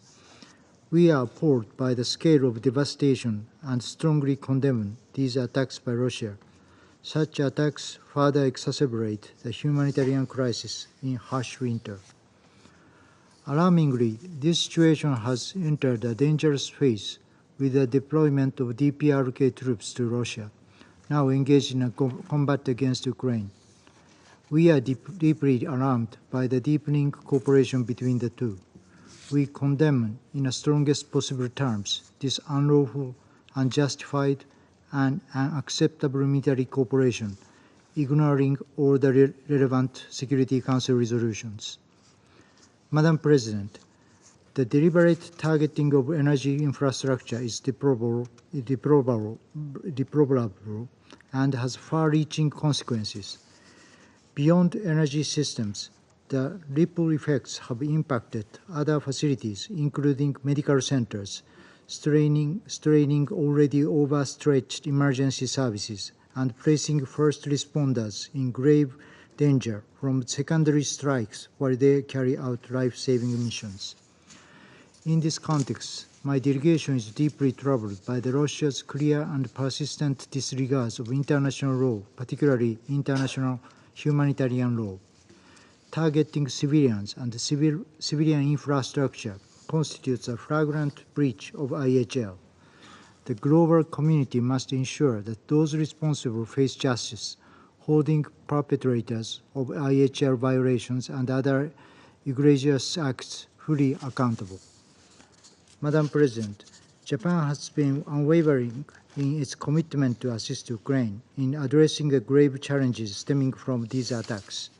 Last month, Japan delivered a substantial package of power-related equipment to Ukraine, including gas turbine, 15 variable frequency drives for water pump facilities to Kharkiv city, 2 gas piston cogeneration units for Odessa city, and 32 small-scale power generation to Kharkiv Municipal Agency of Water Resources. These efforts will mitigate the severe impact of winter conditions on civilian population. The international community must act collectively to assist Ukraine in addressing these urgent needs and rebuilding its critical infrastructure. Japan once again strongly demands that Russia withdraw from Ukraine immediately and unconditionally. Japan also affirms its unwavering solidarity with the Ukrainian people and will continue to stand by Ukraine, advocating for the protection of civilians and the restoration of essential services. I thank you. Representative of Japan for their statement. I shall now make a statement in my capacity as representative of the United States. Thank you, Lisa Doughton, for your briefing. In December, the weather in Ukraine hovers below freezing. It's not uncommon for the temperature to drop at night to 4 below Fahrenheit. That's 20 below Celsius. Just 3 years ago, before the country was consumed by Russia's brutal, senseless war, Ukrainians could avoid the snow and the wind and the damp. But now, as Russia continues to attack Ukraine's energy grid, the cold is inescapable. Yet, paradoxically, today, instead of addressing this issue, Russia's PR uses his time to attempt to interpret what he believes to be the policies of the next administration, something that is not in his purview, particularly when he can't explain Russia's own policy of aggression against Ukraine. Since March 2024, Russia has destroyed around half of Ukraine's power generation capacity, leading to rolling blackouts that affect every Ukrainian across the country. Some 3.5 million of those people are living without power at all. For those whose windows and roofs have been lost to Russian strikes, there is little they can do to keep out the frigid air. These attacks, including drone strikes and now cluster munitions, have only increased in frequency these past few months. Just days ago, Russia launched one of the largest area assaults yet, using drones and missiles to target Ukraine's energy grid and other critical infrastructure. In just one day, Russia took out 2 gigawatts of power availability. That's enough power for over 1.5 million homes. Ukraine's energy workers are working heroically to keep their countrymen warm. But despite their efforts and despite assistance from the United States and other international partners, the power generation deficit Russia has created in Ukraine will likely persist long into the next year, leaving Ukrainian households with power outages of up to 20 hours per day. And then there is the potential risk of nuclear disaster posed by Russia's reckless seizure and occupation of Zaporizhia nuclear power plant. Of course, we know the weaponization of energy is just one facet of Putin's war of conquest. Over the past 3 years, Russia has killed more than 12,000 civilians, nearly 28,000 more have been injured, and millions have been displaced in attacks on schools and shops, homes and hospitals. Still others have been forcibly transported into Russia, children, stolen from everything they've ever known, many still missing to this day. As discussed earlier this month, these atrocities were orchestrated and overseen by the highest levels of the Russian government, war crimes and crimes against humanity, unleashed in systematic violation of Russia's obligations under international law to protect civilian life and civilian infrastructure. And Russia is not acting alone. It relies on Iran for drones and other weapons, launching record numbers of Iranian Shahed attack UAVs at Ukraine's power grid. It relies on the DPRK for missiles, ammunition, and soldiers, positioning North Koreans on Russia's front lines under the command of the Russian military. And it relies on China to maintain its war industrial base, supplying it with machine tools, microelectronics, and other weapons components, and to give it political cover, including right here in this council. Thanks to Russia and its enablers, Ukraine is experiencing a humanitarian crisis, but this humanitarian crisis is not limited to Ukraine. Russia's assault on agriculture has threatened food security for tens of millions of the world's most vulnerable, especially in the Sahel.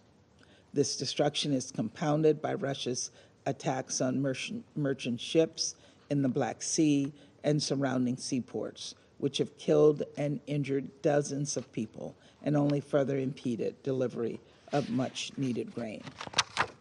Innocent Ukrainians, innocent people all across the world are paying the price for this war of conquest. They didn't ask for this war, and they cannot stop it. The one who can is Putin. Putin can at any time end the conflict that has not only killed Ukrainians, but hundreds of thousands of Russians too. Soldiers who could have been home with their families, but instead were tossed into a senseless conflict. It goes without saying, Russia must withdraw its forces from the sovereign territory of Ukraine.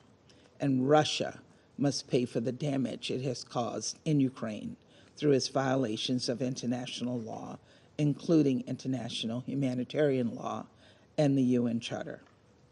Colleagues, I'm not naive. Years of these demands have yet to change Putin's behavior. This is someone who pays no heed to the legal obligations to which his country is bound. This is someone who doesn't care about the human cost of this war, who doesn't care about people freezing or hungry, who doesn't care about the hundreds of thousands of casualties his own people have suffered. And this is someone who has escaped accountability, whose imperial ambition continue despite his abject failure to conquer Ukraine or overthrow its democratically elected government. But I know that while justice in this case may be deferred, it will not be denied. Nations worldwide that value the principles of sovereignty and territorial integrity, that value justice, that value human lives, stand with Ukraine for a just and lasting peace. And when, not if, but when, Ukraine achieves that just and lasting peace, Russia will need to answer for its unlawful actions. Colleagues, winter has arrived in Ukraine. Its people are bracing for the dark, cold months ahead.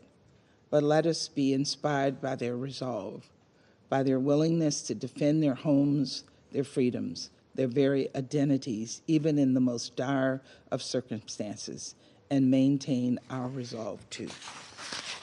Let us continue to demand Russia end the killing and end the war, and let us stop at nothing to ensure accountability of those who wage it. Thank you. I resume my function as President of the Council. The representative of China has asked for the floor to make a further statement, and I give them the floor. President, you just spoke as the representative of the United States. I would like to briefly respond to that statement. The U.S. has accused China, and this is not in line with the facts. We cannot accept that. The fact is this. The supplier of weapons to the battlefield, trying to prolong the conflict, is the United States itself, not China. China is not a party to the creation of the Ukraine crisis. It's not a party to the conflict itself. Since the outbreak of the conflict, what we have been doing is to call for peace, work for peace, to promote peace talks. I would like to urge the United States to work together with China and the broader international community to end the war as soon as possible in order to pursue a political settlement of the conflict. President, before I conclude, I would like to remind you, respectively, as the U.S. representative, you need to pay attention to the fact that on the Ukrainian issue, the situation has evolved. The U.S. statement should also be updated in line with the changing situation. Thank you very much.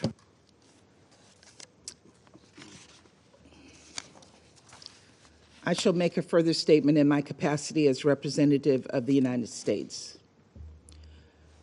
I appreciate China's response to our statement, but our statement was not accusation, it was fact, that China is providing sustenance and support for Russia's efforts in Ukraine.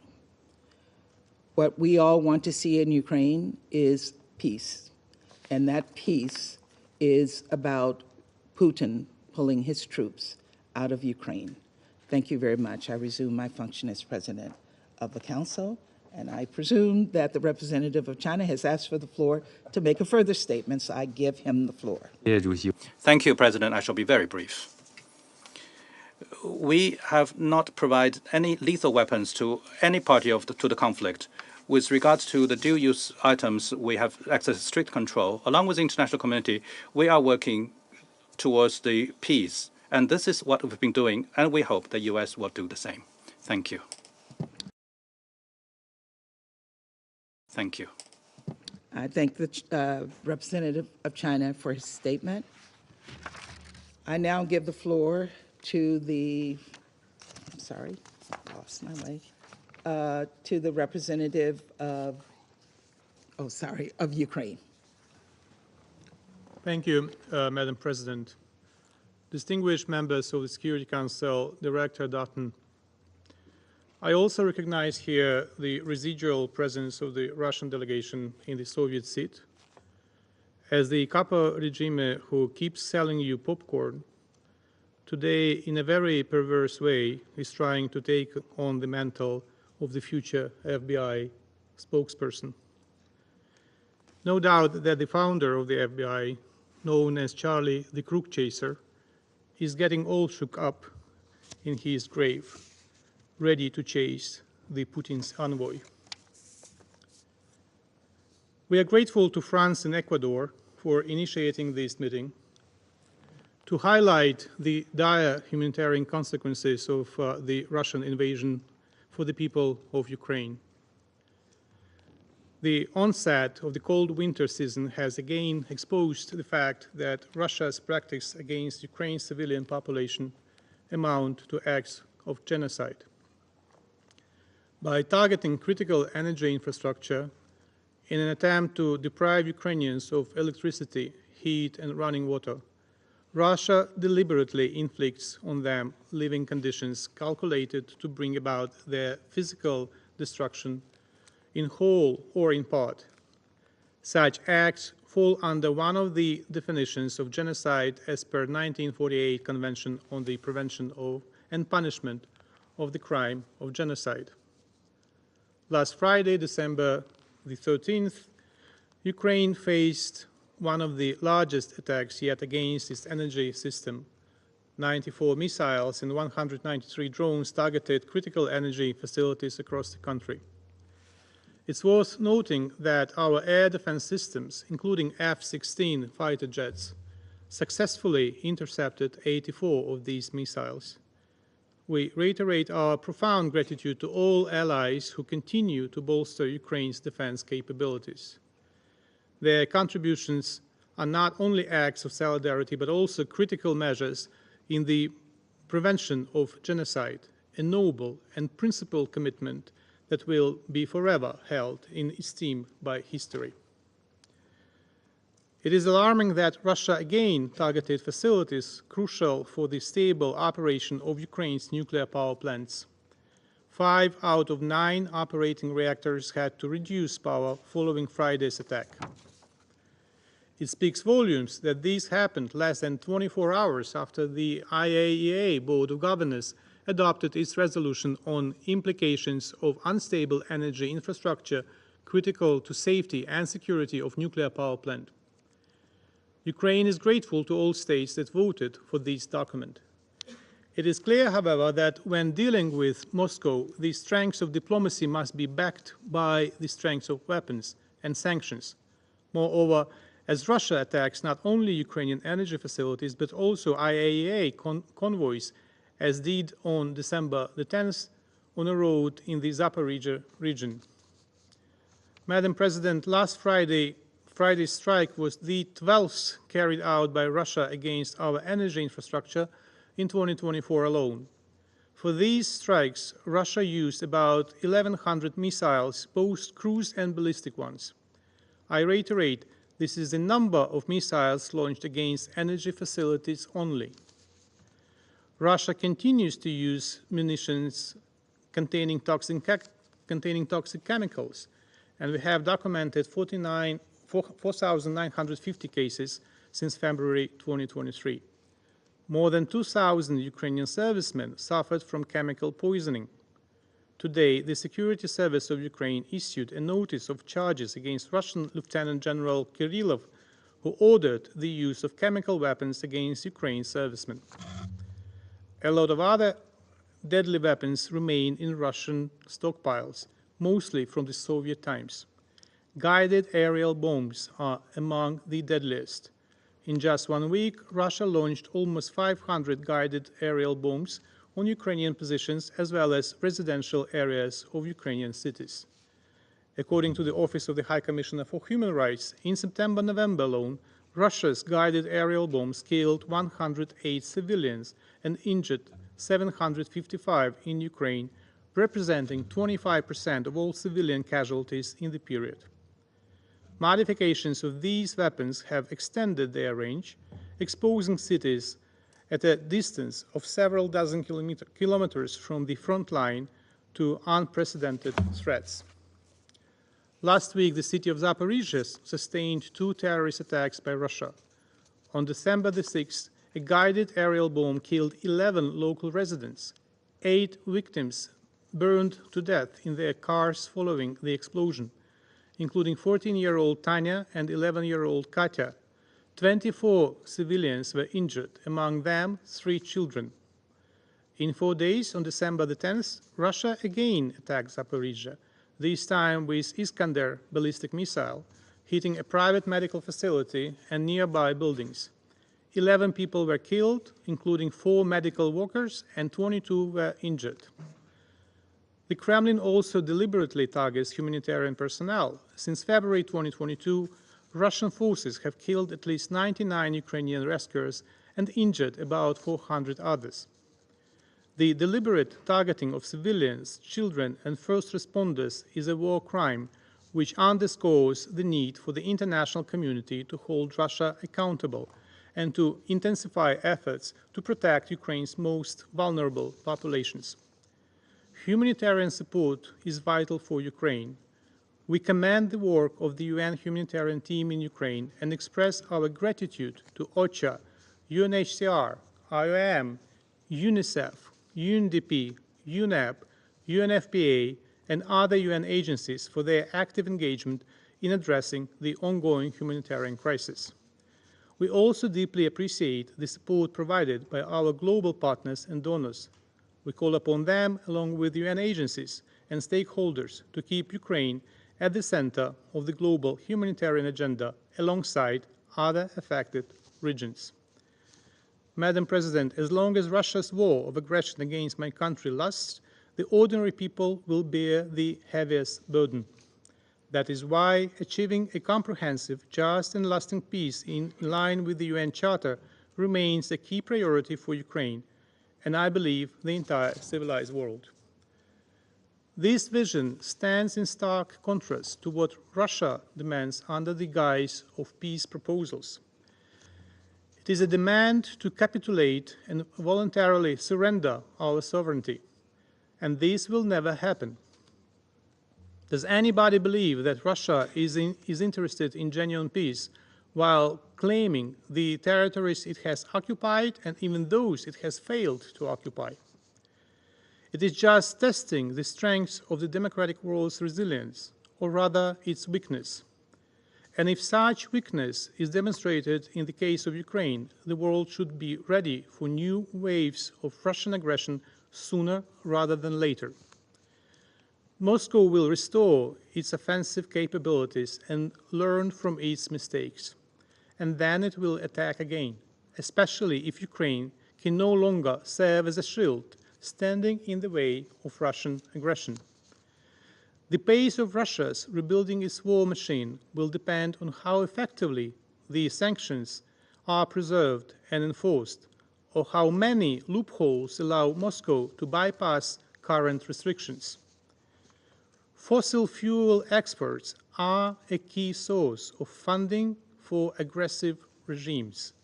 In 2023 alone, Russia earned $188 billion from oil exports. Recently, our intelligence released a dossier on 238 participants in a shadow fleet of aging oil tankers. The shadow fleet consists of over 1,000 aging, poorly maintained vessels with convoluted ownership structures.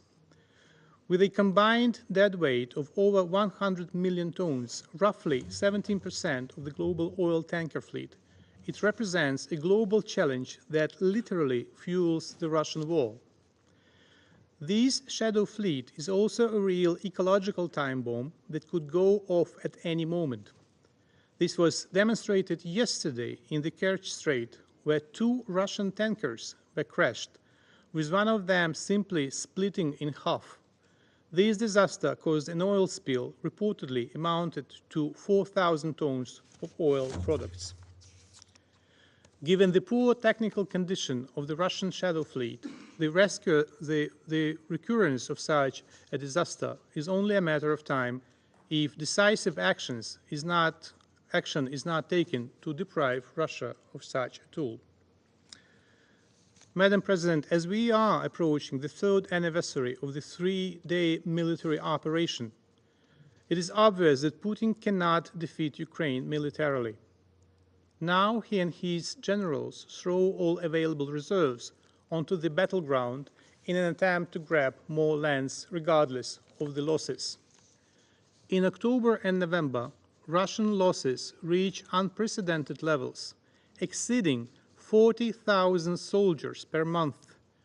Remarkably, as follows from the Russian statements, these soldiers are dying in Ukraine's Donbass region in a war against the United States, not against Ukraine.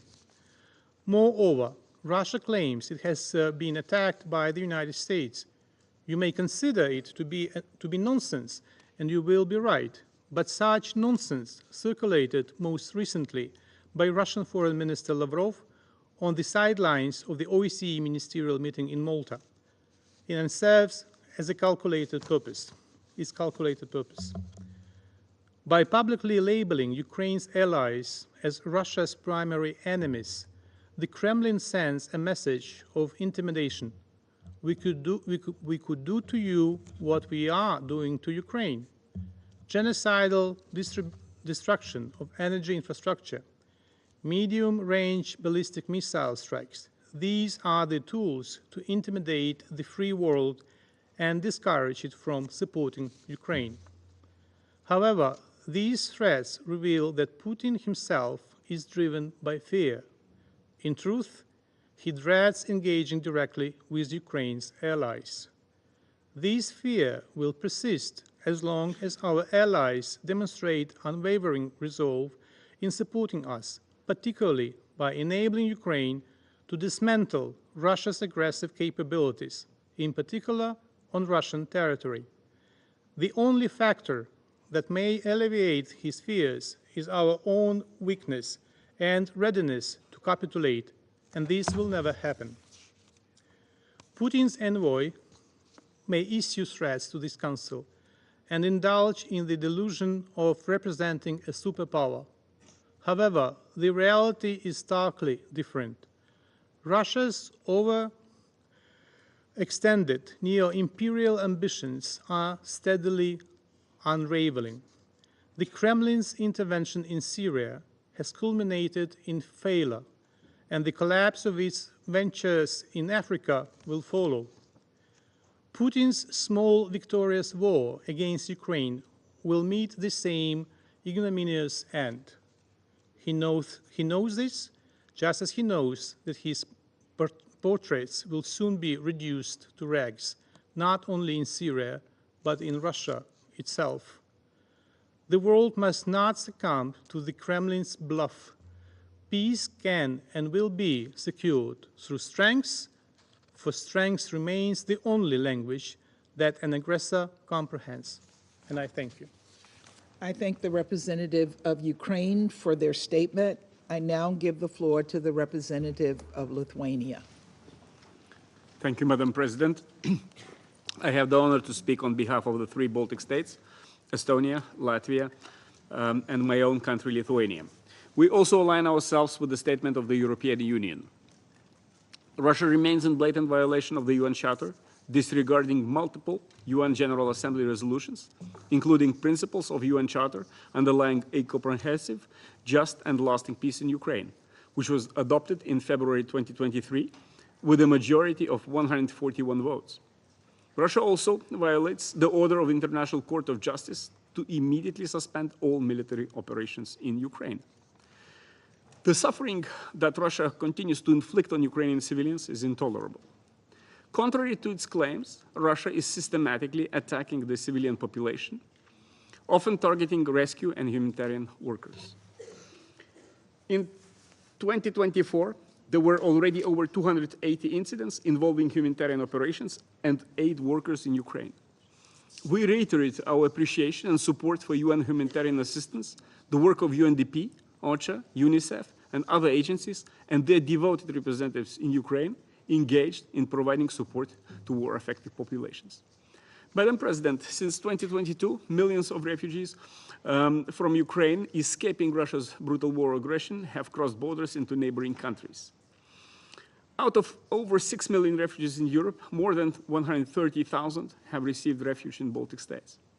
Estonia, Latvia, and Lithuania are working closely with the UNHCR's refugee response plan to ensure critical protection services and humanitarian assistance. The Baltic states strongly condemn and are deeply concerned about Russia's escalating deliberate attacks on the civilian population in Ukraine. We urge Russia to respect its commitments under international humanitarian law, protect civilians and humanitarian personnel in all circumstances.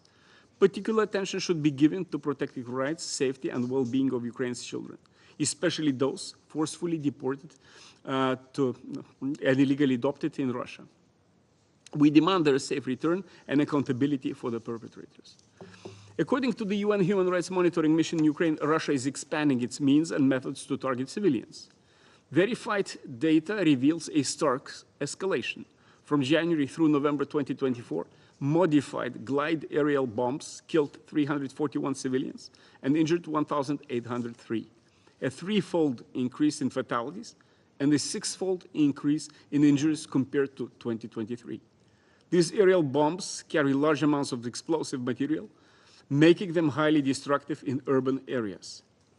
Russia continues to target Ukraine's critical energy infrastructure even as the harsh winter intensifies. In a recent attack, Russia launched 93 missiles and 200 drones, including a North Korean missile, at electricity generation and distribution facilities. This resulted in massive power outages, critically impact facilities involved in nuclear power plant electricity conversion and transmission. The International Atomic Energy Agency reported that 5 of Ukraine's 9 operating nuclear reactor units were forced to reduce power output. In total, Russia has already damaged 80% of Ukraine's energy infrastructure. The aim is clear: to destroy the Ukrainian economy and break the resilience of its people. We condemn Russia's deliberate attacks against IAEA staff members, highlighting its complete disregard for international law and the safety of nuclear facilities and personnel. Mr. President, recently there has also been a sharp rise in the executions of Ukrainian prisoners of war by Russian armed forces. The Baltic states demand full accountability, including the implementation of International Criminal Court arrest warrants against Vladimir Putin and Maria Lvova-Belova over the involvement in the war crimes of child abduction, against Sergei Kobylash and Viktor Sokolov, as well as against Sergei Shoigu and Valery Gerasimov, for war crime of directing attacks at civilian objects and crime against humanity of inhumane acts under the Rome Statute. The Baltic states also reiterate our condemnation of North Korea, Belarus, and Iran for their part in the aggression. We call on all states to cease supporting Russia, including by preventing the provision of dual-use goods. We continue to urge China, as a permanent member of the UN Security Council, to exercise its influence and stop Russia's ongoing aggression against Ukraine. We reaffirm our unwavering support for Ukraine's legitimate right to self-defense, as enshrined in the UN Charter. The Baltic states will continue to stand by Ukraine until victory, fully supporting Ukraine's peaceful formula. Our priority is Ukraine's sovereignty and territorial integrity, and holding Russia and its accomplices, including top political and military leadership, fully accountable. Only a just peace can be truly sustainable. I thank you. I thank the representative of Lithuania for his statement, and I now give the floor to the representative of Sweden. Thank you, Mr. President. I have the honor to speak on behalf of the 5 Nordic countries, Denmark, Finland, Iceland, Norway, and my own country, Sweden. We thank OCHA for yet another alarming briefing. We commend the bravery and professionalism of all humanitarian workers. Mr. President, Russia's aggression against Ukraine has caused immense human suffering. According to UNHCR, there are nearly 4 million internally displaced in Ukraine, and 6.8 million refugees from Ukraine have been recorded globally. With sub-zero temperatures, a staggering 14.6 million people in Ukraine are currently in need of humanitarian assistance. Over the weekend, we saw yet another Russian wave of missile attacks on Ukraine's energy infrastructure. Not only does this expose civilians, hospitals, and schools to the harsh winter conditions, it endangers the safety and security of Ukraine's nuclear sites, as these require a secure off-site power supply. Throughout the war, Russia has shown a blatant disregard for international humanitarian law.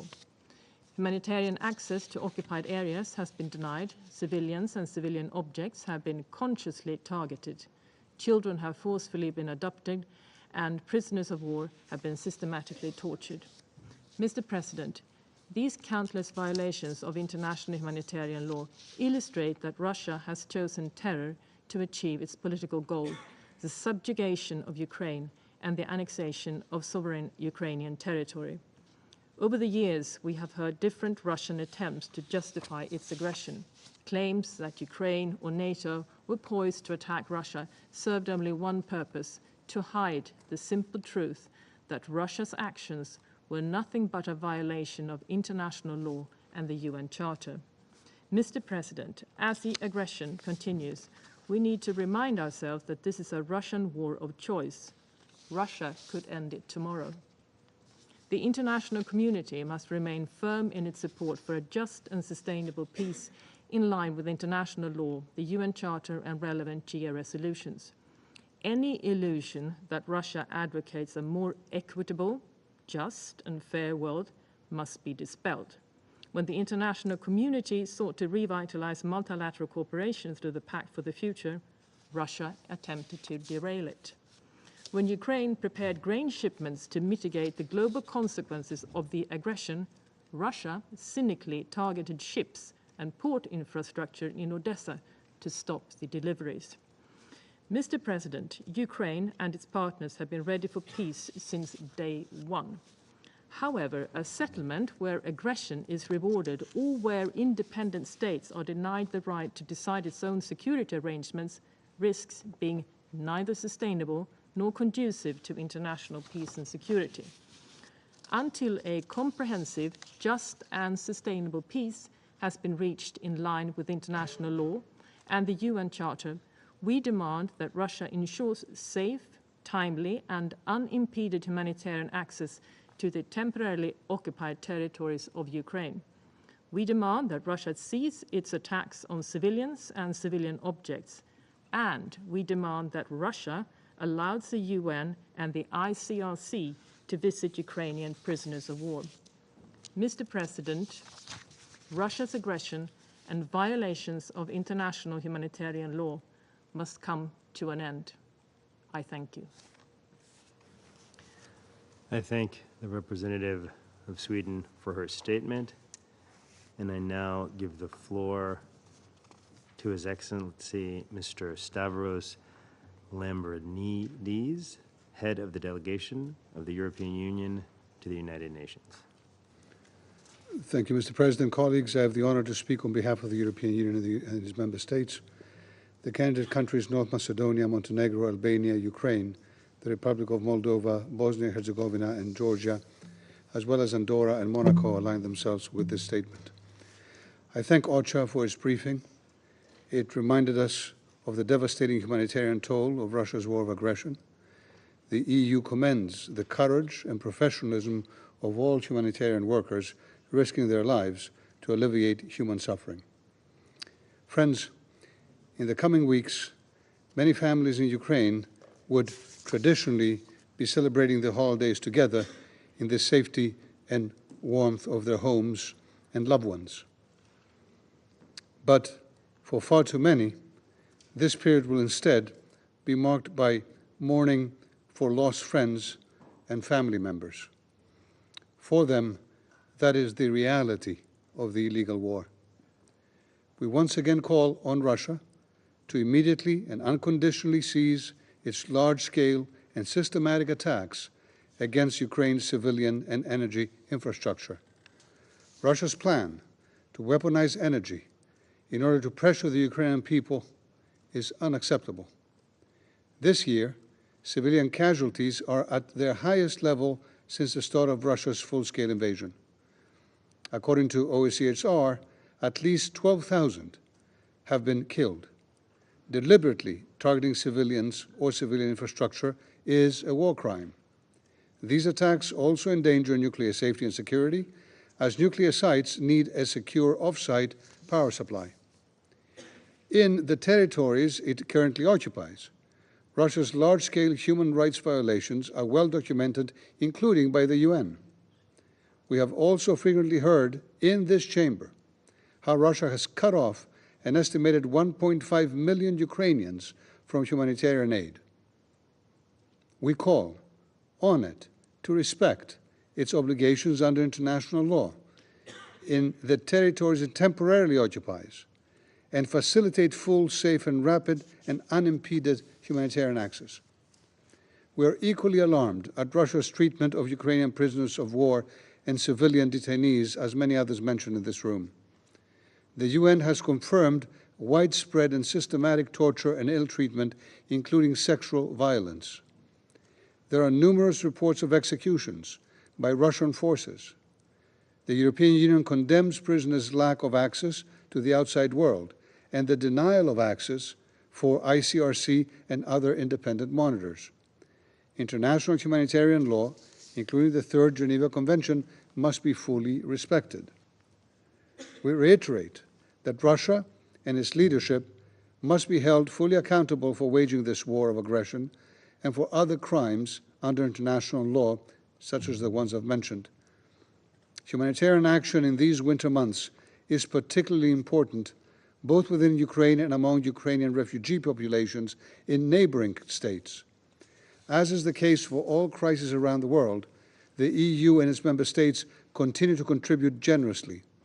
We call on all nations to step up their support as well.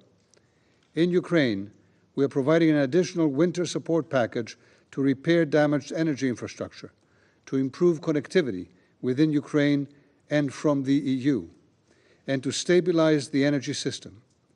In line with a long history of support for mine clearance, we are also increasingly humanitarian mine action, taking into account that Ukraine is one of the countries most affected by landmines and that the risks to civilians, especially children, are amplified when these dangers are buried under snow and ice.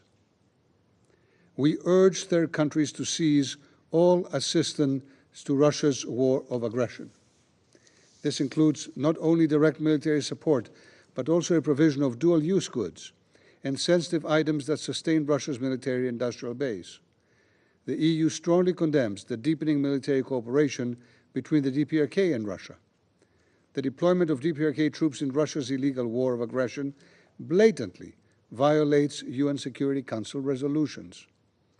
It represents a unilateral hostile act by the DPRK at the reckless invitation of Russia, with grave consequences for European and global peace and security. President, in closing, during these cold winter days and nights, our thoughts go out to the brave, resilient Ukrainian families suffering under an illegal and unprovoked foreign aggression and exercising their inherent right to self-defense. No one wants peace more than the Ukrainians. As the new year arrives, now more than ever, we urgently need not any peace, but a comprehensive, just, and lasting peace anchored in the UN Charter. Thank you. I thank His Excellency Mr. Lambrinidis for his statement, and I now give the floor to the representative of Poland. Mr. President, I would like to thank Madam Lisa Doughton from UNOCHA for her informative briefing.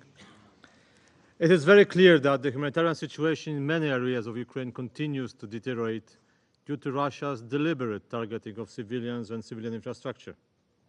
This war has affected millions of people, including the most vulnerable groups, and forced them to flee their homes because Russia deliberately wishes so. What worries us the most is that Russia continues its relentless attacks on Ukraine's critical infrastructure, including energy, heating and water supply systems, healthcare and emergency services. These attacks are inflicted both by the physical missile strikes and as well as the cyber attacks.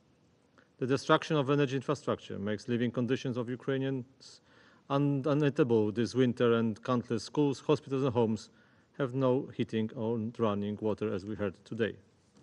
We call on Russia to stop these attacks immediately. We remind the Russian leadership that international law prohibits the intentional targeting of civilian infrastructure essential for the survival of the civilian population. Deliberately targeting civilians or civilian infrastructure is a war crime. We are concerned by the horrific treatment of the Ukrainian POWs and civilian detainees that has been confirmed by numerous human rights mechanisms, such as UN Commission on Inquiry on Ukraine, the UN Human Rights Monitoring Mission in Ukraine, and the OSCE Moscow mechanisms. We are also appalled at daily reports of the crimes committed by the Russian forces, including widespread and systematic torture, ill treatment, sexual violence, arbitrary arrests and detentions, and the forcible transfers and the deportation of Ukrainian children to Russia, where they are being coerced to accepting Russian citizenship. This all violates basics of the international humanitarian law.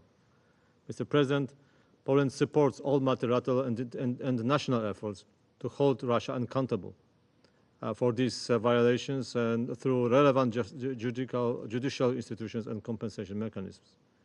The humanitarian response is facing increasingly challenges due to safety risks and worsening conditions on the ground. We call for additional mobilization of efforts to support all humanitarian actors operating in Ukraine, including UN-affiliated agencies, international organizations, and the local NGOs. Urgent assistance is needed to rebuild power grids, as well as heating and water systems, conduct humanitarian demining, and to provide supplies for repairing and strengthening shelters. We must prioritize humanitarian access and ensure protection for persons in vulnerable situations, including women, children, and persons with disabilities, and provide comprehensive support for rebuilding efforts in Ukraine. As a close neighbor, we are focused on helping Ukraine that is struggling with the unlawful aggression mainly directed against civilian population. Since 2022, Poland has delivered assistance to nearly 4 million Ukrainians that crossed our borders immediately after the start of the Russian full-scale invasion. We have served as a medical, energy, and logistical hub for the transfer of the EU aid to Ukraine and provided energy support before winter. We have also financially contributed to various programs and funds, including the Ukrainian Humanitarian Fund, UNHCR, UNICEF, WFP, and ICRC. To conclude, Poland is fully determined and will not give up on elevating humanitarian crisis in Ukraine. We will provide further support to our neighbors in need. And I thank you. I thank the representative of Poland for his statement. Excuse me. And I now give the floor to His Excellency, Mr. Paul Beresford Hill, Permanent Observer of the Sovereign Order of Malta to the United Nations. Thank you, Mr. President. Excellencies, distinguished colleagues. My gratitude to the United States for calling this meeting, and to the distinguished representatives from France and Ecuador for their interest and their commitment to the humanitarian concerns of the people of Ukraine, and to Ms. Lisa Doughton for her very, very inspiring and very, very relevant briefing. Since the onset of the conflict in Ukraine, the Sovereign Order of Malta has been at the forefront in providing humanitarian aid to the Ukrainian population. Our work there has impacted over 4 million individuals, resulting in the disbursements of over 60 million euro in aid and resources delivered and distributed in over 70 locations. At the moment, we have over 1,000 volunteers and relief workers active in Ukraine, providing humanitarian aid to those in need. We recently held a conference at our government headquarters in Rome to review humanitarian operations in Ukraine, and we heard from doctors, volunteers, psychologists, and other professionals who are working with us throughout the country. I'd like to share with you one takeaway from that conference. Relentless bombing, the destruction of infrastructure, and the fear of repeated hostilities, coupled with the absence of adults, either deceased or serving in the armed forces, is creating a generation of traumatized Ukrainian children whose futures will be marked by evolving mental health issues. Any child psychologist will tell you that children need a healthy, safe, and secure environment in order to grow, not only physically, but mentally. Across the world, we have become aware of the sheer immensity of mental health issues, particularly as they affect young people. The US National Institute of Mental Health reports that almost 50% of teenagers struggle with mental health issues, while 22% of those have severe impairment. Similar statistics are reported in many countries. Now, these statistics reflect young people raised in relatively safe environments who do not experience the effects of war or internal conflict. Imagine, therefore, the immense damage being done to children and youth in war-ravaged environments as experienced across Ukraine. Order of Malta psychosocial professionals have worked with tens of thousands of Ukrainian young people over the past 2 years in a variety of social and therapeutic environments, and continually report on the underlying traumas and anxieties that are shaping the world view of these children, who soon will be adults. Summer camp opportunities, play centers, group and individual counseling can only do so much, because as long as bombs are dropping and homes destroyed, with families living in fear, and as long as the country is focused away from the normal affairs of state, then the emotional and psychological future of the country will be at risk. According to the Ukrainian government, more than 3,800 educational facilities in the country have been damaged or destroyed, severely interrupting access to education for millions of children. Only 2 out of 700 schools in Kharkiv are delivering in-person learning. Most children there are studying online. Others attend classes in 5 metro stations that have been converted into underground schools. The rebuilding of cities and towns will happen over time. The rebuilding of lives and minds is a far more complex process.